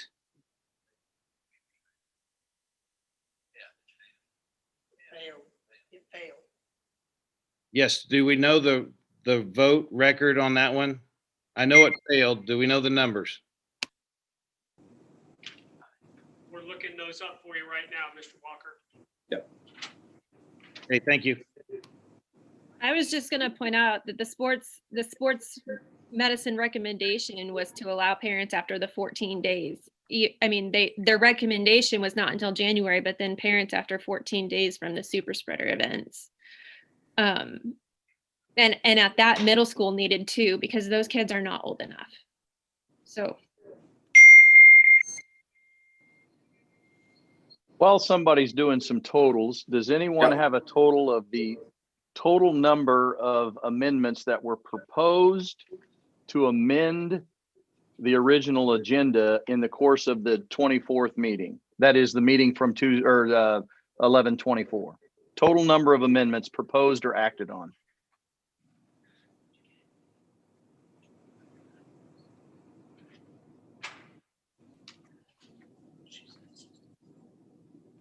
Okay, the vote total on I'll answer the first question first. The vote total for the amendment failing to add 2 spectators was 29 to 46.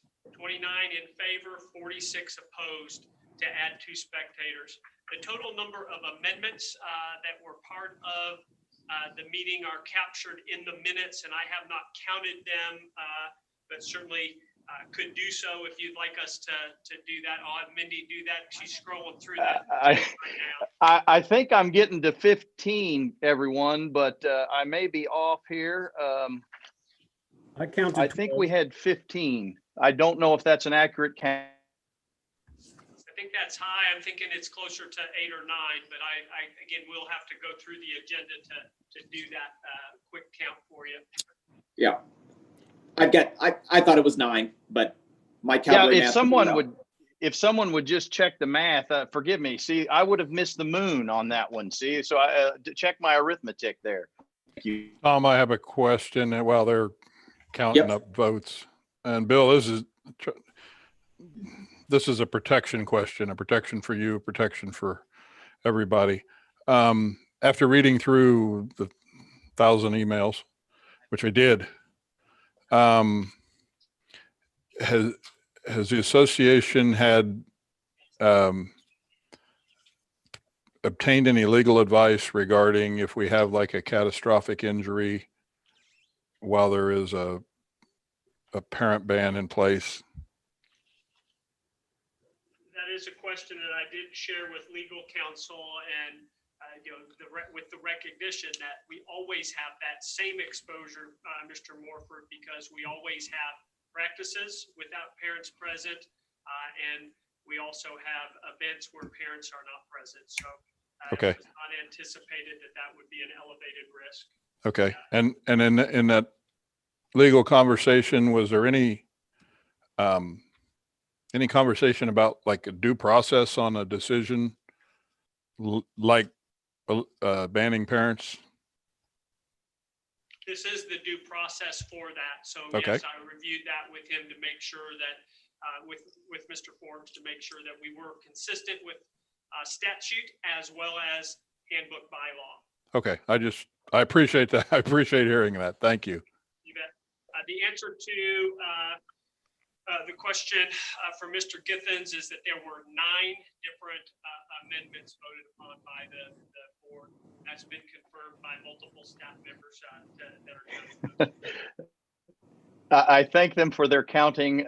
My rudimentary quick breeze was there. It's a good thing I'm not an accountant. Thank you. You only doubled it, Travis. So it's all good. Other questions from our board? Just a final comment from me to the 4 appellants that are online. A lack of questions doesn't mean a lack of interest. We read through all of your emails and the countless others and have a very good idea of what your thoughts are. And we also appreciate that you came with solutions and not just the whiny mom syndrome. I agree, Bill. We've been tons of emails this week. We've got copies of everything. I've got like 12 pages in front of me that I've been studying and reading over the days. And so, yeah, we try to be as much prepared as we can. So I would agree with you. Lack of questions doesn't mean lack of interest or understanding at all. So with that, I assume we have no more questions from anyone. Up next on our agenda would be a 10-minute final statement by KSHSAA representatives, which I will let Bill lead. Very much. Thank you, Chairman Mitchell. Appreciate the opportunity. And again, I appreciate your service as a board. Not an easy task for anybody. And I know you have not taken it lightly. So the association is full of gratitude for that. You know, I think this comes down to decisions, and whether it's turning the dial or flipping a switch or whatever it is, you know, the decisions that we all make have those repercussions, and the response to the decisions is there. I look at the most recent or a recent Wichita Eagle editorial headline that says, "We had it coming. Wichitans brushed off COVID-19 advice. Now school children will pay." So it's ominous. We've got to take this seriously. There have to be decisions that are made and fidelity to implementation of those decisions. We all play a part. Together we can do it, but we do need everybody to do it. Just like Mr. Morford mentioned state football, it is a challenge to get folks to utilize every corner of a gymnasium. They want to sit at midcourt, their favorite seat, their lucky seat. That doesn't mean it can't be done. The board made a decision. We support that decision because that is our board speaking, and now we go to implement that. You know, the recommendation that went to the board are all rooted in medical opinion, and they were reflective of the data that we have shared, and that is statewide data, because remember, our activities do go from Liberal to Johnson County, from Seward County to Johnson County, and everything in between. So it is important that there are some foundational components to that. We do have areas of our state that have uncontrolled community spread right now. And while that average is 19% positivity, there's some that are over 40%. So it is important that we reflect that. And I could have pulled and cherry picked some certain counties, and some superintendents wanted me to do that, to share their specific data, because it doesn't look as good as the state data does. But bottom line is the board acted according to the authority that they are given. They made some decisions, and they did not like those decisions, but felt that they were prudent and necessary based upon the data of full hospitals, based upon the data that COVID is impacting so many components of what we're doing right now. Those trends from late October until now are alarming. The bad news is we don't have the Thanksgiving data included in what we shared with you today. It will most likely be worse than we shared with you before. And coming out of the winter holiday recess, I anticipate that will continue to escalate and exacerbate the issue that we're dealing with, to allow school to operate as normally as we expect it to. You know, bottom line is unnecessary group gatherings should be avoided inside at this time. The KDHE and the CDC recommend that. And the association is taking that to heart. The member schools are looking for that foundational platform from which to operate, and the board set it at that. Could it be more restrictive? Certainly. Do we want it to be? No, we want to go the other direction. The concern over student safety and schools making medical decisions for minors in the absence of parents is absolutely understandable. But the risk of increased community spread and the burden that it places on healthcare is probably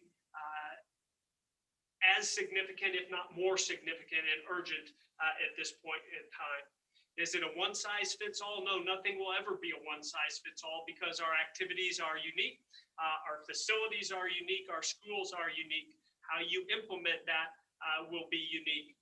It is very restrictive, and we get that. So how far down do you turn the dial? Our board turned it down to the point of no spectators. Nothing, and they do that because things don't happen in isolation.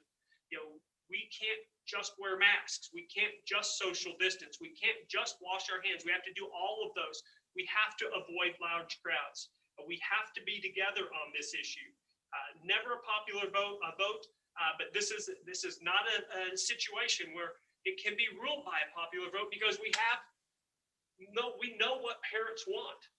And I want that too. I want to have parents in school gyms supporting kids, at pools, at wrestling mats, in bowling centers, supporting their kids. I want them at their performing arts performances as well. but it's not the time for that to happen if we want to be serious about the decisions that need to be made. These are decisions that are difficult. And again, no one takes pleasure in them from the Activities Association staff or the Activities Association governing board. So as we continue to monitor, we'll continue to be flexible and to adjust and to pivot, but we have to have a starting point, and that was the starting point that our board gave us and our point moving forward. So I thank you again for your consideration. I thank you for the work that you're doing. We do count on those medical experts, and just to make sure I clarify, our Sports Medicine Advisory Committee is fully supportive of all risk mitigation protocols. And while the initial instruction was not to eliminate activities, it was to have activities in practice only format for a period of time. The board chose to be a little bit more liberal than that and allow competitions. But the trade-off for the competitions was, let's not have the spectators because of the concern that it poses to allowing school to continue, allowing education to be the primary concern of our member schools. So again, I thank you for the opportunity. I thank you for your attention, and I thank you for the deliberations and the hard recommendation that you'll come to consensus with that be taken to and delivered to our board of directors at a special meeting next week. Thank you, Bill. We'll move on to our 10 minutes with our appellants for some views, or maybe 2 or 3 minutes from each group. And I'll start with you, Kayla. Okay, well, I was going to let Chad do the closing, but I did write down a few things that I've come up with. I've gotten countless messages throughout this meeting. A few things that I've written down. Missouri is going county by county. We have Kansas schools going across state lines to play in Missouri. They're changing venues to play in Missouri. Same with Oklahoma. Arkansas, their facilities are at 33% capacity. Nebraska is allowing 2 parents. By asking for 1 legal guardian, it's still far stricter than any of the surrounding states. Luis Salazar, MD, is on the KSHSAA Sports Medicine Advisory Committee, and he is also in the assistant team position for KU. KU is allowing 15% capacity this week for 5 events. That's 2,500 fans. And where this is going within an adult problem, and the clusters are in the colleges, I would think we could have a single responsible parent at our children's games when they are 11 and 12 years old. KSHSAA is liable. Now, I mean, the liability doesn't change if you don't have a parent present, but when you ban a parent, your liability is going to change because we are choosing not to be there. And when you tell us that we cannot be there, that increases your liability by I have no idea how much. And it's not a matter of if, but when somebody sues, and they're gonna sue. It's not gonna be me, but somebody is. And as far as unnecessary large crowds, parents are necessary. That's all I got. Thank you, Kayla. David?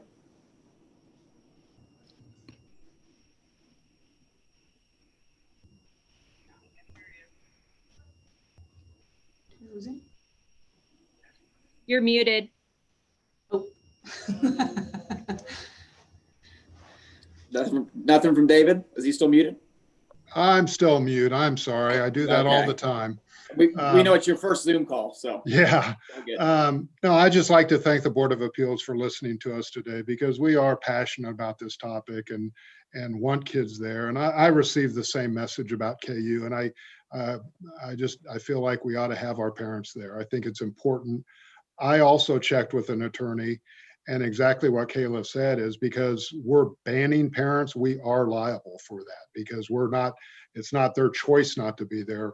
We're telling them they can't be there. And the attorney I spoke to said that's a problem. So I just, I hope you'll give us some good thought about this. It's important to our community, to our families. We understand this disease. We know it's difficult decisions. And again, we as a district and we as a league are ready to step up to that responsibility and make those tough decisions for us when and if that occurs. Thank you. Thank you, David. Chad and Alyssa for our final. Yeah, so Mr. Faflik said in his closing argument, the very first sentence was, "This is all about decisions." And I totally agree with that. But I think it should be local decisions.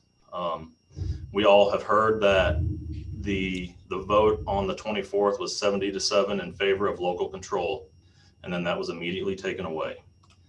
The fifth bullet point on the KSHSAA mission statement states that each school choosing membership is equally important and has a direct voice in governing the organization. We've heard about the navigating change document. There's a section on co-curricular activities. It was suggested and best practices from reputable sources, including the CDC, National Federation of State High School Associations, Kansas Department of Health and Environment, and KSHSAA. It says each district will need to determine what is feasible in their settings and make adjustments accordingly. It is strongly recommended that districts are in close communication with their local health department and health officers. Some of the audience considerations refer to CDC guidance. Consult with your local health department to determine the number of allowable spectators. Venue size and spacing should allow for 6 feet of personal distance. These are all in that navigating change website or document. On the CDC's website, in regards to school sporting events, schools should determine in collaboration with state and local health officials whether and how to implement each of these considerations while adjusting to meet the unique needs and circumstances of the local community. So this shows that a one-size-fits-all does not work. We have superintendents, we have principals, we have school boards, we have county health departments. They all have a job to do, and now they have been told they cannot do that for us. We've all held up the letters. I read them all. Very few were from spectators.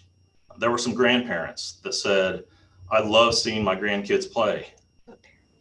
If parents can go, I'll stay home." There were letters and emails from wrestlers, parents of wrestlers and swimmers, basketball players, cheerleaders, seniors, parents that are nurses, parents that are coaches, parents that are principals. So we all believe parents are important, and that's why we're here today. But I also want to let you know that there were letters and emails from student athletes, from coaches, from principals without students, from attorneys, from school board members, from superintendents, all over the state of Kansas. And they all disagree with the decision of a one-size-fits-all, and they all want some sort of local control. I truly believe there are ways to make this work. The biggest is allow for local control. KSHSAA can have some guidance. I have no problem with that. Local control with a maximum number of spectators, that still means 0 will work. But for those that want to allow spectators, let them. Make them get temperature checked, wear a mask, be socially distant. I think it's doable, and I hope the appeal board will let this go back to the board for discussion again. Thank you, Chad. Thank you, Alyssa. And Kayla and David as well. Okay, that concludes our presentations and some of the questions and answers, if you will. We will move to deliberation by this appeal board and discussion in regards to these topics. I'm happy to open it to the floor for any appeal board members to get some conversation going.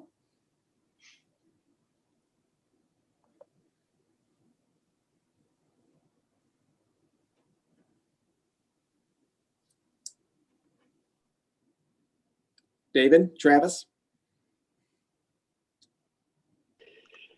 I love the democratic process. I'll break the ice. I love it. I love the idea of people being able to appeal and have their voices heard. There's a part of me, every one of our appeal members will probably attest to this, that we have one thought sitting on this shoulder and one thought sitting on this shoulder, and it's not the good, the bad guy kind of thing. It's just this balance of thoughts, as we have done with all things COVID this year. everywhere we turn are problems, and everywhere we turn, we make the right answer and the wrong answer. There is no right or wrong answer with all of this. It's just an answer, and it's painful. And I hate that for everyone involved with this. I thank you all that have sent volumes of information our way and being able to help synthesize a thought behind that. I do appreciate that, and I appreciate the willingness to voice opinions in that manner. So at least I've broken the ice, Mr. Chair. I'll let my colleagues take the floor. Awesome. Sonia, I see you're ready to go. Appreciate it. Thanks, Travis. So I just want to say thank you to everybody that's, presented and given their information. I'm a nursing home administrator. I'm a mom. I'm a school board member. We have been through a lot this year, and there are hard decisions that we have to make, and we have to also take the aspect of this as a public health issue. And although I am talking from more as a nursing home administrator, because my residents have had their families taken away from them. So I know what that feels like more than more than a lot. So I really feel like that this has been a hard decision. And I also give a lot of kudos to the board of directors for standing up and making that decision about not having spectators on one hand. And like Travis said, on the other, here's my other side of my shoulder. I feel like that we could be able to give this back to our communities to be able to make those decisions and to be able to allow us that we have, as we have been as communities, to be able to make those decisions. So I want you to know that no matter how this goes and how the vote comes out, everyone is being heard and everyone understands, how hard it is on both sides to be able to know and try to navigate through this. The last thing we want is to be able to impact our kids even more than we already have.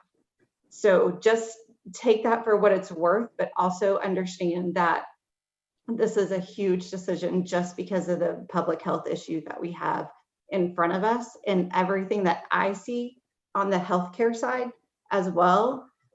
So just know that we're gonna do what we think is as best as we can for everybody. Thank you, Sonia. David. Yes. First of all, thank you to Keisha and to Bill.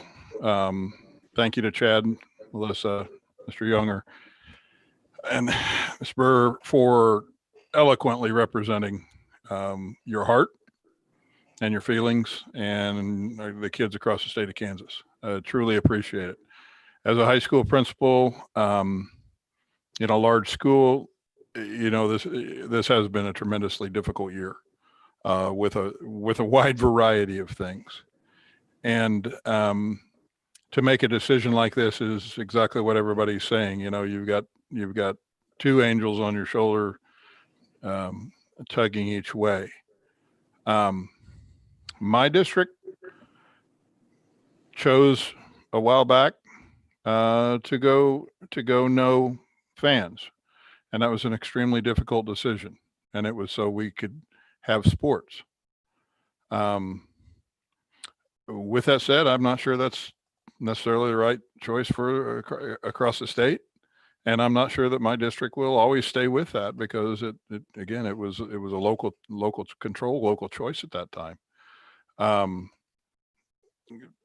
It's a tough decision. One of the things I always try to do and have tried to do with our school here, though, is create as much normalcy as possible. And that's what that's where I'll try to go here, is to try to create as much normalcy as possible for our kids, because it mentally, this, last spring in the basketball tournament, not ending a basketball tournament and having the spring season cut out. We returned to some normalcy in the fall with having activities, and I really fought for that here, and it was extremely important, and it made a difference with our kids. Even though we've ended up going remotely, it's made a difference. So to me, I'm kind of keying on normalcy as I process this whole decision.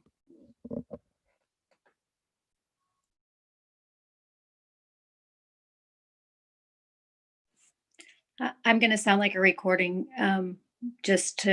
from what everybody else has said, but I work in the healthcare field too. So I do see both sides like Sonia. I see the pain and the frustration and the sadness in the nurses and doctors' eyes. So I see that this is real. I see that people are being affected by everyday families.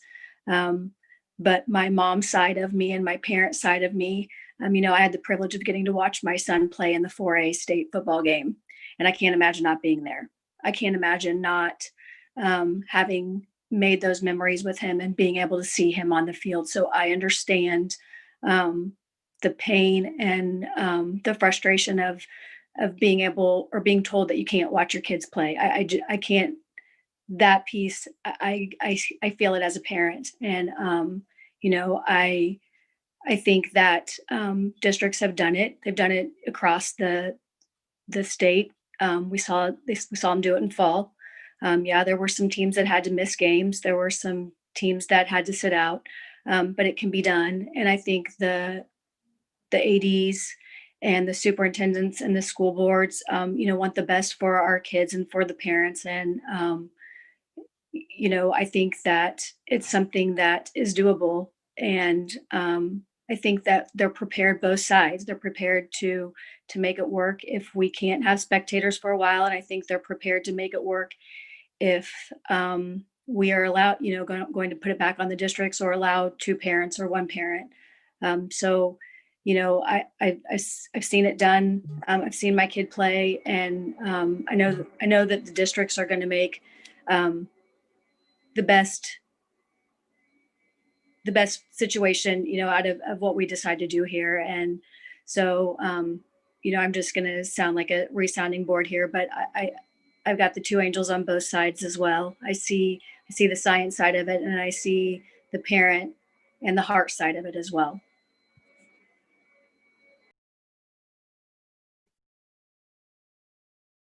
I got a little different opinion than that. I think they got 8 and 9 totally wrong.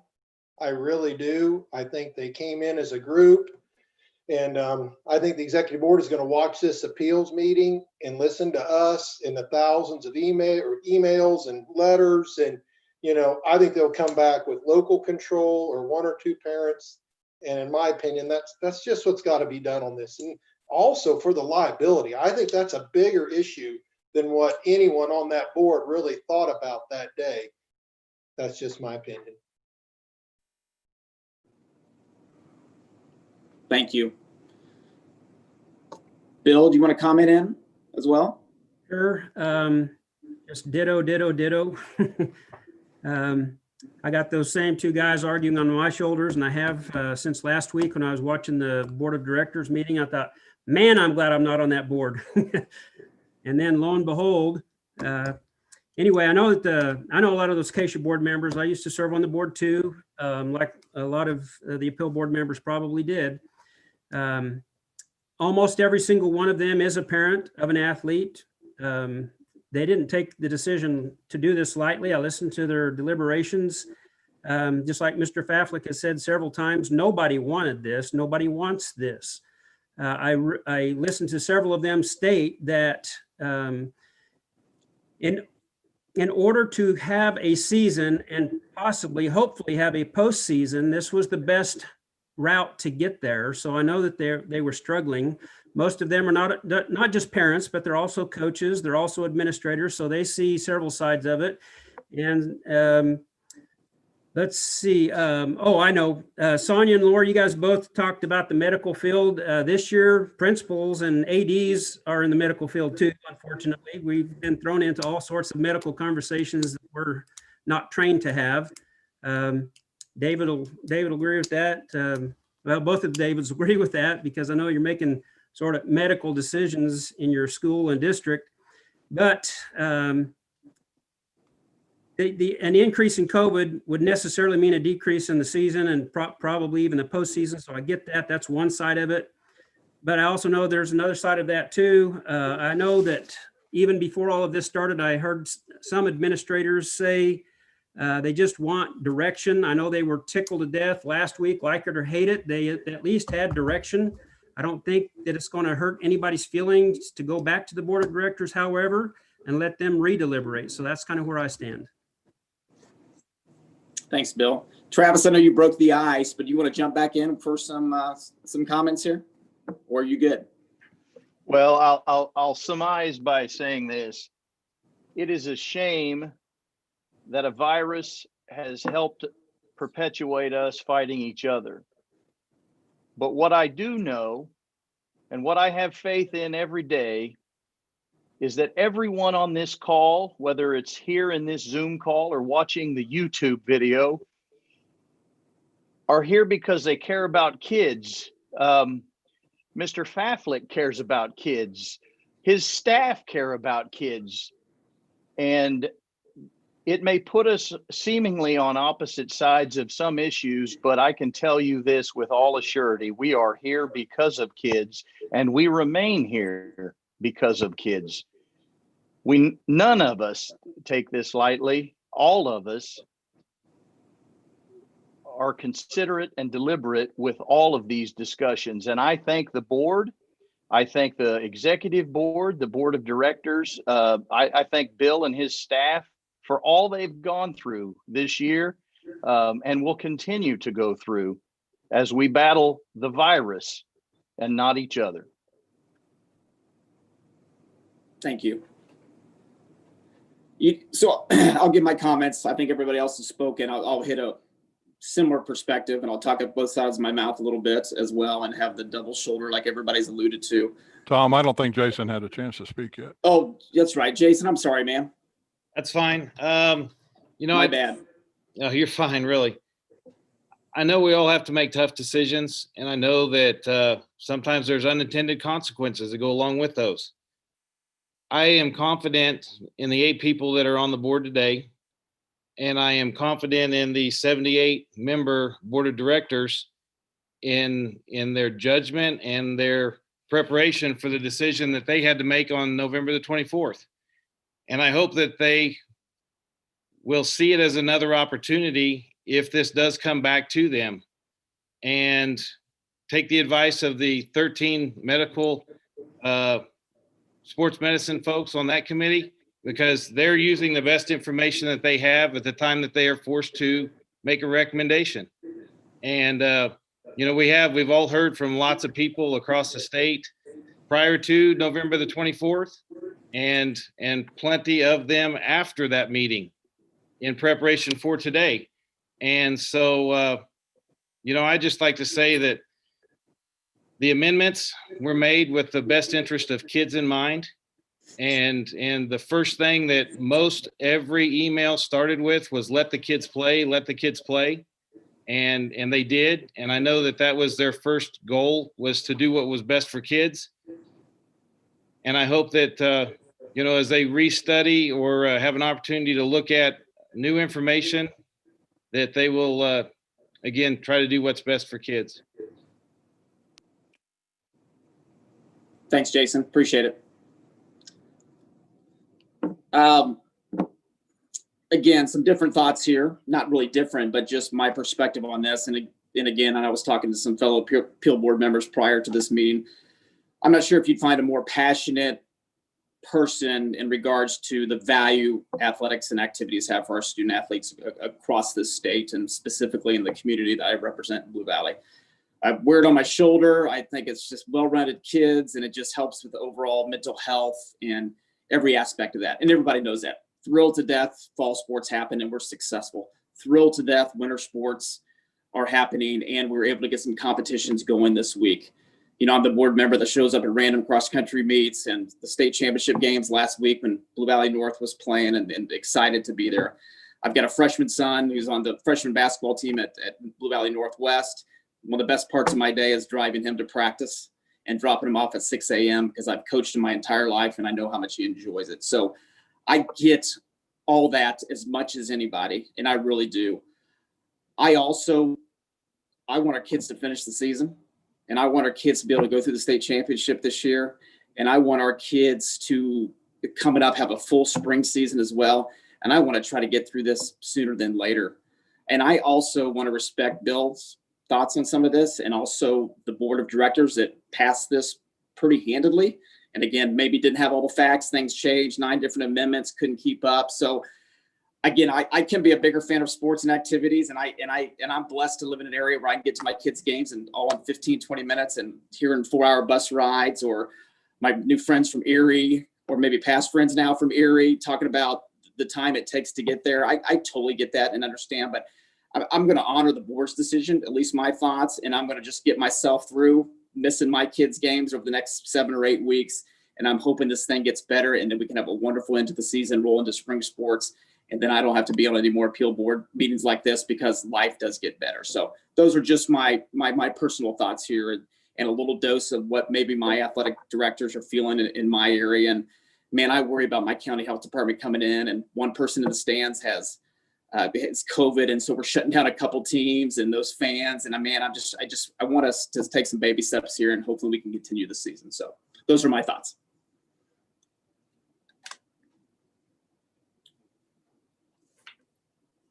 So Bill, we're moving to determine a decision here and a vote, correct?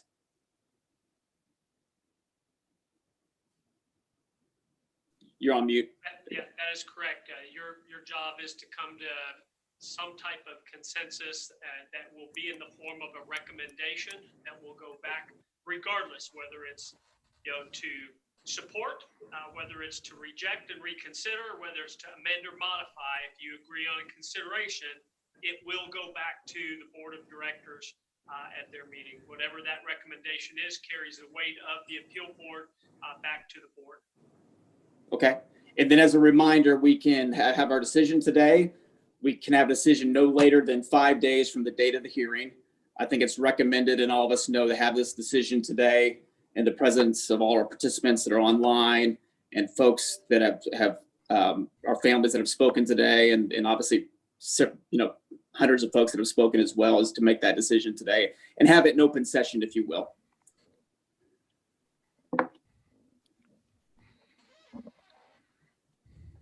So any sort of motion or thoughts from anybody on how you may want to approach this? I'm opening it up to my fellow Board of Appeal members. Mr. Chair? Yes, Bill. I would, because masks are already required for attendance at KSHSAA events, and because science tells us that proper mask wearing and social distancing effectively mitigates the risk of transmitting COVID-19, and because I believe parents need to be at their children's activities, I propose that the Kansas State High School Activity Association Board of Directors be reconvened for the purpose of considering the decision to prohibit spectators at high school and middle school events through January 28, 2021, with a recommendation to allow for attendance of 1 or 2 parents per athlete. Got a second here, Tom. We have a motion by Bill, a second by Jeff. Any further discussion from this board? Just want to make it known. Sorry, David, go ahead. Given the potential for the Thanksgiving piece and the Christmas piece in there, and the extended moratoriums, and do you have a preference just to leave that open, or do you have a preference to put a date like was recommended of a 12/7 and a 1/11 starts on those, Bill? Just asking. No, sir. My motion is just to allow parental attendance at events. Okay. The board of directors could amend that further if they would so choose. Okay. Just asking. it And was to just- clarify, Bill, I'm sorry, Sonia, go ahead. No, you go, Travis. No, go. I was just going to say, to clarify Bill's motion, Bill, you're just asking for the board to reconsider that and to reconsider those points as specified in your motion, correct? Yes, sir. We're not binding or making that decision today. It's just the motion to reconsider by the board of directors, and that's our recommendation. So just wanted that to be out, that's how the motion read. Thank you. That's correct. And I appreciate that, Travis, that we don't want folks that we've made a decision today.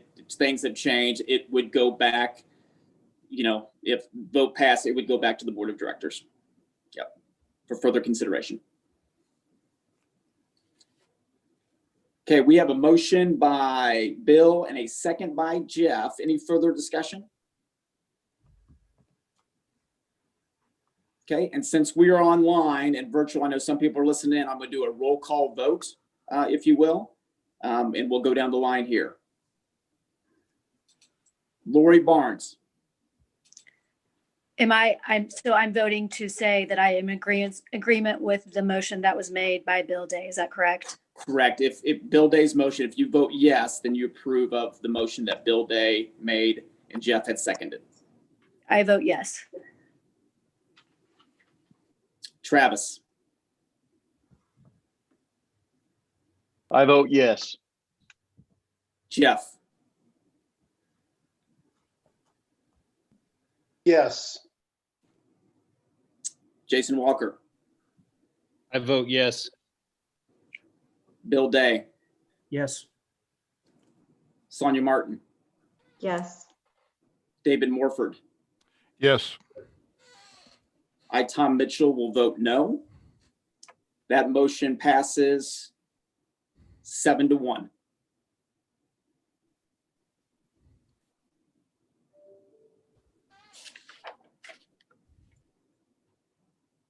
This decision will be typed by the KSHSAA staff, and the decision shall be signed by all appeal members who are present for this meeting, which would be all 8 of us. And then the written decision shall be sent to all that are concerned. Bill Pfaff, any other thoughts here?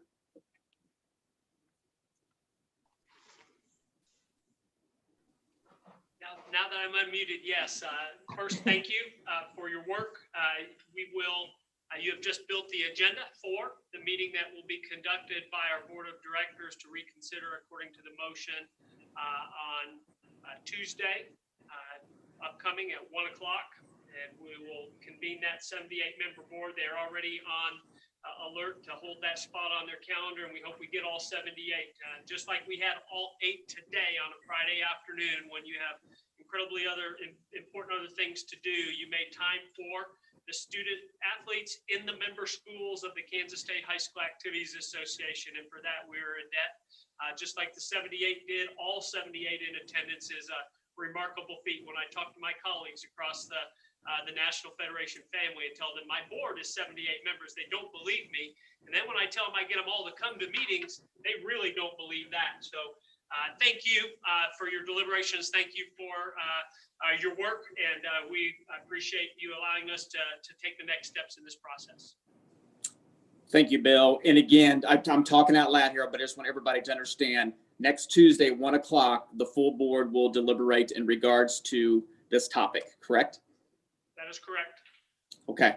Bill, I'll did you say 1 o'clock? I was thinking earlier you said a different time. Okay. 1 o'clock. 1 o'clock. And I'll pile on Bill's thoughts as well. I appreciate this Board of Appeals on a Friday afternoon.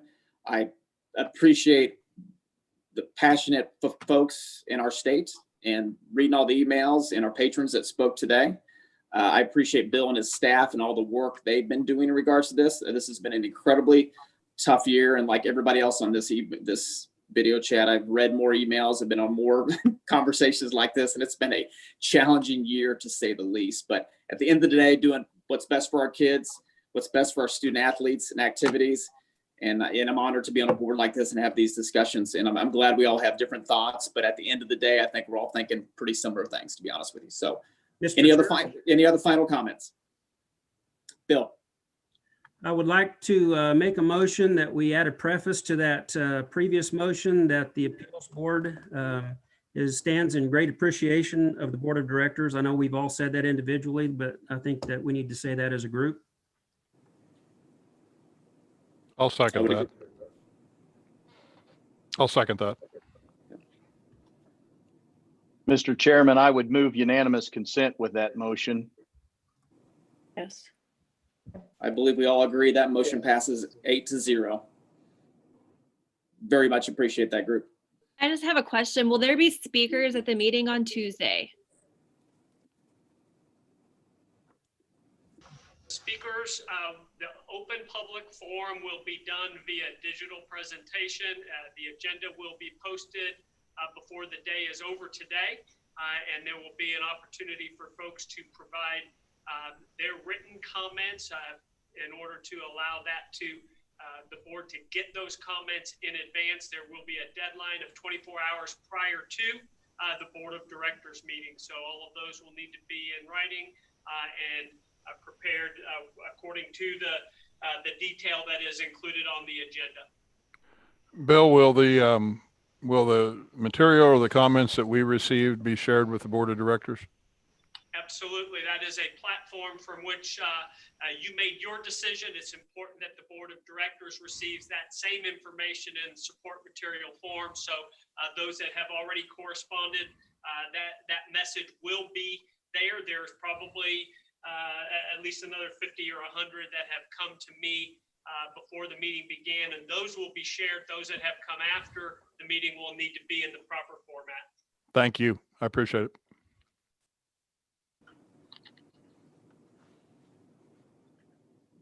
Thank you. Any other comments? Just thank you for your time and to listen to us. Appreciate it. Yeah, Chad and Alyssa, great job, and Kayla and David as well, and appreciate once again. I like reading folks who are passionate about their kids and have been, it's my part-time job these days, so I fully get it. I don't think my question was answered though. Will there be speakers? Bill? The open forum, the public forum is done via written testimony provided in advance of the meeting. So there will be no speakers other than the board members at the meeting during their meeting together. Okay.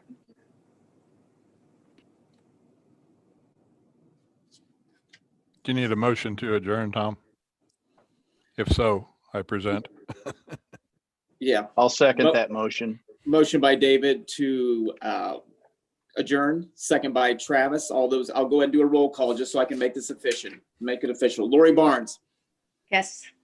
Travis. Yes. Jeff. Yes. Jason Walker. Yes. Bill Day. Yes. Sonia Martin. Yes. David Morford. Yes. I, Tom Mitchell, am a yes as well. We are adjourned. Again, thank you. Everybody have a great weekend. Thank you. Too.